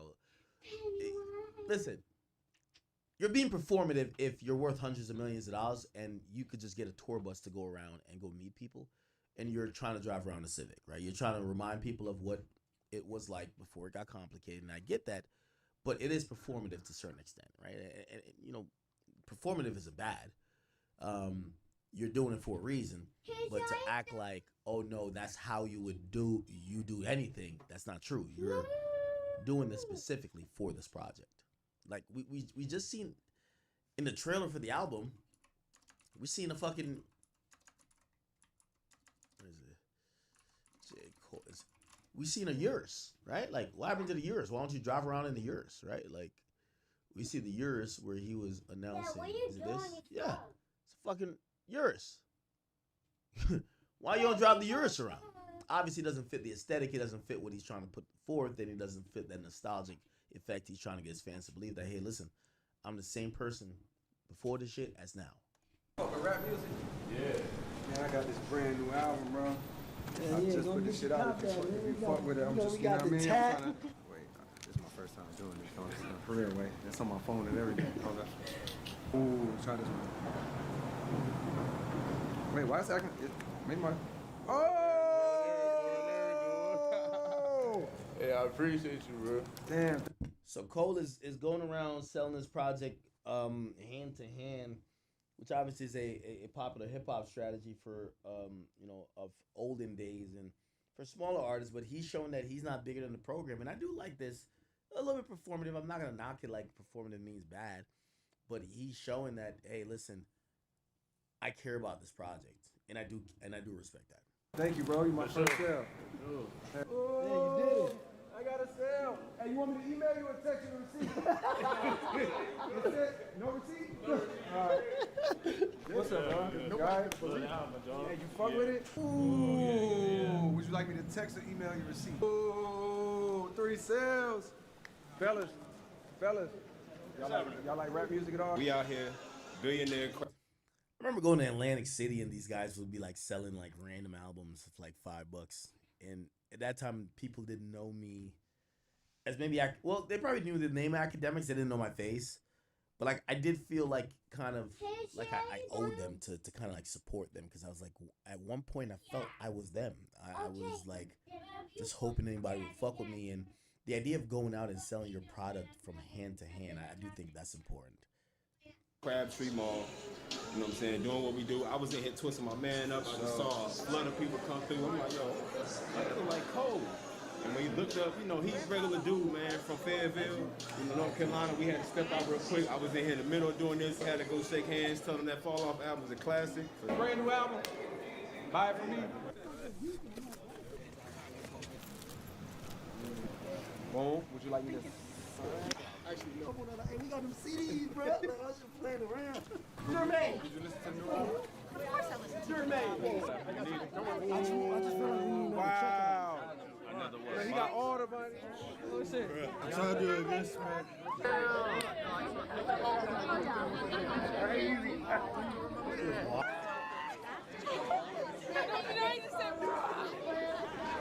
Cold.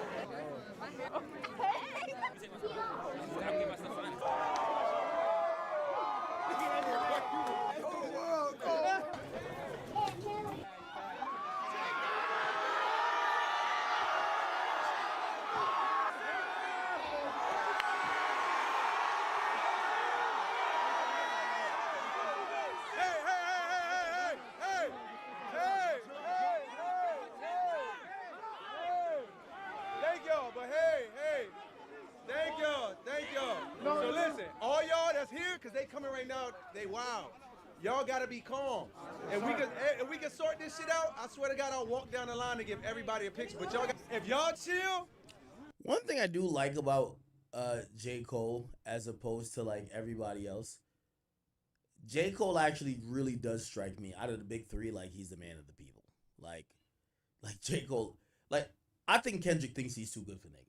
I think it's the reason why he don't tweet nobody shit out, even when he got the Infinity Stones. Like he's really, I feel like he's a selfish dude, and I feel like he do feel like he's bigger than most people. That's you know that have their own individual plights. J. Cole, I feel like he relates to like a UPS worker. Like he's the guy he would apologize to the UPS worker if like he cut him off in traffic or something like that, or you know, if the UPS worker like fucking dropped the package or threw it out the van, he'd be like, no, it's okay. Listen, I know you probably had a tough day. Like he kind of really comes across like the regular man, and I honestly don't think that's fake. I don't think they coming over here, they'll chill. Y'all gotta chill. But if y'all hype, they gonna come over here like it's a. Y'all don't even. Honestly, I can't see Kendrick doing this nor Drake. Be honest. Like I really think that he does have that thing of I'm talking to y'all like where I'm not one of the most famous niggas on earth. Like the way he's talking, he's not acting like that. Even know we don't want that. First thing we want to do, go to the most open space we can, slowly, calmly. How far is that? Like super humble, like, you know, asking the audience, hey, where could we go? Listening to them. Like, I feel like Kendrick would be like, yo, listen, we're only listening to 2 T's and Top Dog. Fuck out of here. We don't care what y'all got to say. You know what I mean? Like, when they did the thing for Not Like Us, it was basically like, just show up and shut the fuck up. Infamously, Elliot Wilson was tight because, like, he said Kendrick looked at him and said some shit. But, yeah, honestly, I can't see Drake or Kendrick kind of, like, being this, like, fucking with the fans and allowing this access. They all got camera phones. You know, the thing with Cole, he exudes such great energy. He's not worried about them trolling him. He's just there. He's just like, yo, I'm with y'all. And he could have had a bunch of security saying, get back, push back. That's what most celebrities do. Step back right now. And he would have like a nice big ass SUV or a Sprinter right there to just kind of like, all right, you stay in the Sprinter, we'll just hype him up and then you just walk out and get this 2-minute video. Looks like they're kind of fucking with it, bro. Hey, I'm following y'all. Everything the niggas is doing. That was OD. Yeah, bro. I told this nigga not to tweet this shit. I was sitting in the car, bro. Yo, that's exactly what it was. I'm like, yo, this nigga over there begging, bitch. Please. Also, I'm a little bit like happy that Cole, no matter how much success he has, he's like really intrigued and like kind of like he's talking about these small moments. Oh shit, I shouldn't have tweeted it. Like, yeah, he's excited about it. Like it's his first time. Like he's not numb to it, which is dope. Listen, boy, you a fool, boy. They listen though, bro. Bro, they did. Bro, they did a great job. Yo, we low key should have had Wyatt filming Crazy, this, bro. Yo, Nah, bro. We in it now, bro. Yeah. they're gonna be able to. I ain't worried about me. I'm worried about everybody's safety. You know what I mean? But they seem a little responsible. The only controller, bro, is your voice, bro. What's your thought right now, though? I don't know. My thought right now is fuck. Nah, you not fuck, bro. No. I didn't say I'm fuck. My thought is fuck. Like, damn, we like literally encompassed, and you encircled, and I'm just thinking in my mind of like, yo, what's the exit path? Not for us, but for everybody to make it out of this bitch. Yeah, one thing I do think these are helping us to kind of say is like, yeah, did he pussy out of a battle? Clearly. Is J. Cole like that when it comes to lyrically and being able to compete and really getting into some nitty gritty and like down dirty with like the hip hop like mantra in terms of how we think about rap battle or whatever? Clearly not. But J. Cole seems to be a really cool guy and like a really dope, like he's just like a, honestly, yeah, you know that one friend that you don't know nobody that don't like him? He don't really got no opinions about nothing.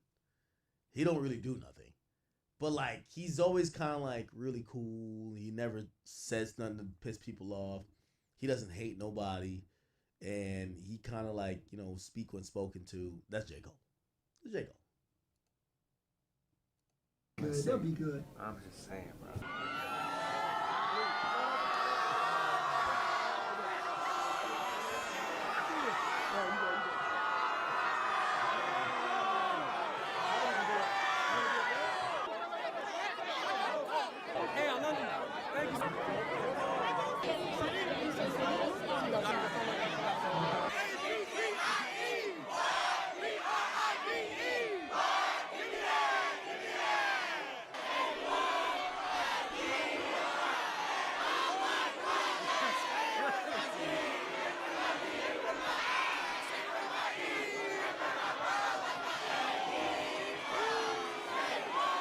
I'm proud of Cole too, though. I'm proud of Cole that he, you know, like Cole's not like that. So like, I'm glad he didn't try to fake act like he was trying to get in the battle. This is for his fans. This is for his legacy. This is for his lineage, and I rock with it. You know, so again, some of this stuff like I don't really necessarily care for, but I know his audience that he's built over like 15 years, like they're all for this. Like, they love him.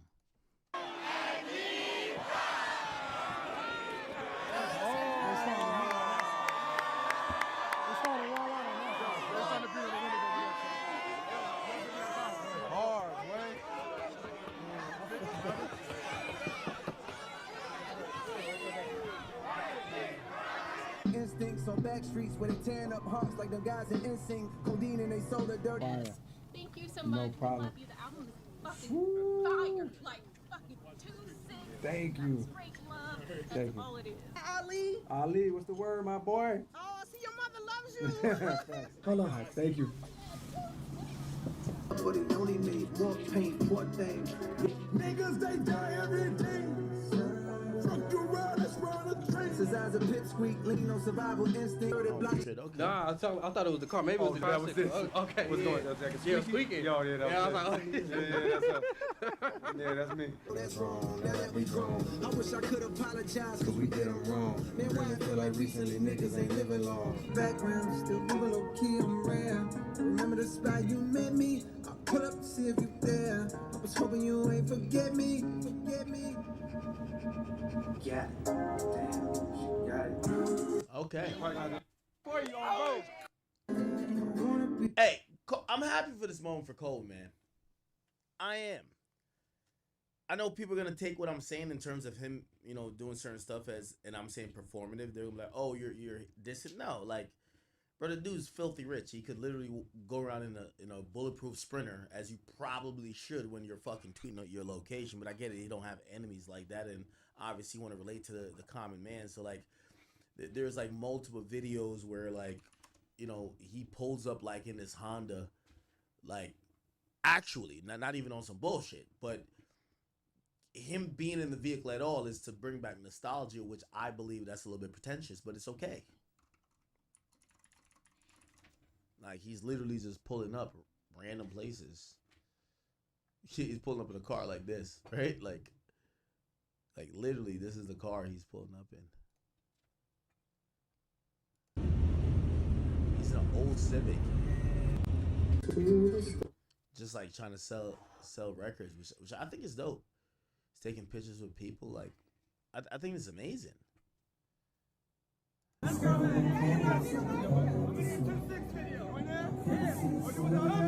And he's like, he doesn't seem annoyed. He's not like, yo, man, get the fuck out of here. He's not giving bad energy. Look like he's just mad cool with them. He's talking to them like, yo, let's go over there with it. Like, yo, he's mad, like, personable. I like it. I like it. You know, when we think about like the big three, J. Cole has always been the everyday man's rapper, right? Like, you know, the guy who you could see at the corner store, or you could see, he's the guy in that black student union at college. He's the guy who is in Africana studies at college or something like that. Kendrick is always like I want to be a Black Panther type of nigga. And Drake is always a nigga who's like, yeah, I'm black, but I'm just here to fuck the hoes. You get what I'm saying? And like, yeah, I'm black, but like, I'm just here to fuck the hoes type shit. Like, we kind of know all these guys.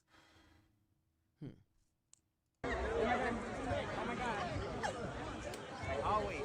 Rapping people up, not seeing. Looks mad chill, giving everybody the time of day. He's not doing the Diddy. Like, I would have definitely been like, yo, get me some fucking Purell. Like, get me some Purell. I'm touching too many niggas right now. Like, not like black people. It's just like, yo, bro, I get sick easy. So it's like, dog, everybody trying to dap me up. I don't know if niggas just wipe their nose, whatever. Like, I don't know where their hands been at.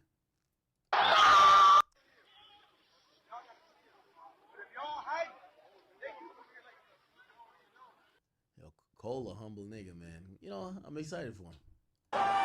This is stop 3. Nah, they going crazy. Okay. Hey, really unique promotional strategy, but it's something I don't think people will look at Cole and be like, yo, you're just fake.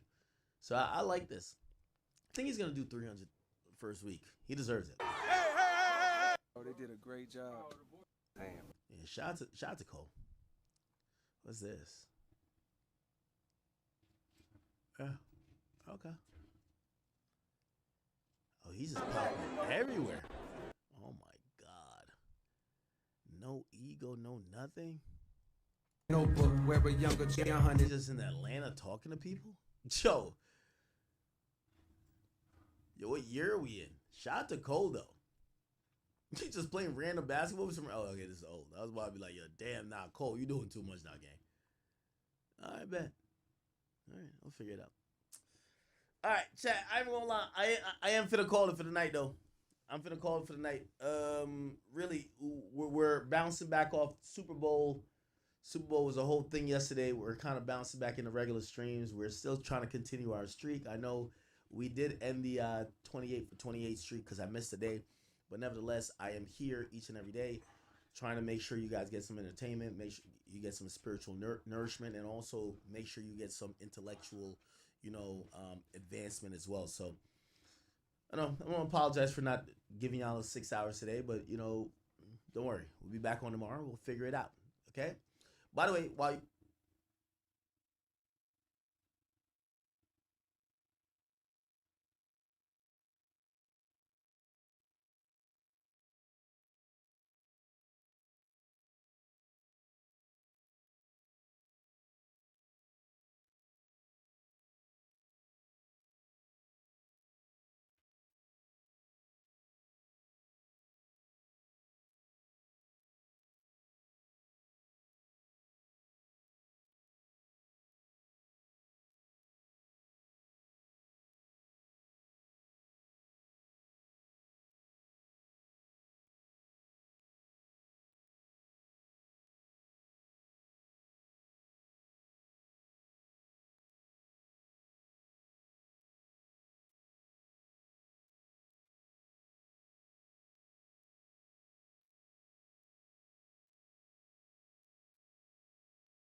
Yeah.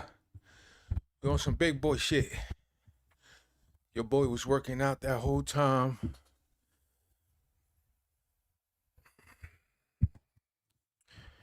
Yeah. Know what it is. But yo. Alright, let me see what's up with this right here. Hope y'all enjoying the stream. But yo, how y'all like that Bad Bunny Super Bowl performance? That shit was lit. Real good. Pissed off a lot of white people. That makes it way better. You know what I mean? But yo, you know what it is. The population is shrinking. They getting nervous. They try to do a side halftime show. Bodied the shit out of that motherfucker. I mean, did you see Kid Rock, the pedophile, the one that being with a minor is mandatory? That dude who put it in a song, actually put it in a song. The production was horrible, man. He was off key. He was lip singing. You know what I mean? What was that? Ashley Simpson? Jessica Simpson's sister type joint? Yeah, it was horrible, but we knew it was. But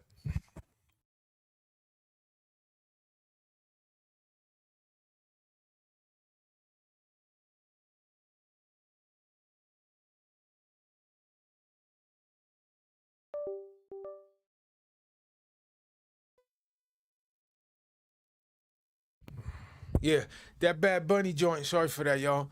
That Bad Bunny joint, that shit broke some records. You know what I'm saying? Everybody represented, except these racist, mega pedophile fucks. You know what I'm saying? So, but yo, man, shit is crazy, man. Y'all leaders, man, nothing but pedophiles. But listen, according to the FBI today, there was no Epstein sex ring. There was no blackmail. There was no victims. There was none of that shit. According to the FBI, the DOJ, the #1 pedo, the head commander-in-chief. Yeah, they say it's all a hoax for real now, like on the record. Like, we're not going to prosecute nobody. There's nobody to prosecute, so they say. But yo, let me know in the comment sections how y'all feel. Let me know. Y'all in the country of the pedophiles. That shit is wild, you know what I'm saying? But yo, it get crazy like that. It get crazy like that. But yo, we just gonna keep it moving, man. And end it like this because, you know. But yo, I'm gonna come back in a little bit. Like I said, I was just working out. I'm gonna come back in a little bit, play a little Dead by Daylight and chill. Cause the country is all over the place. You know what I mean? So yeah, we doing that.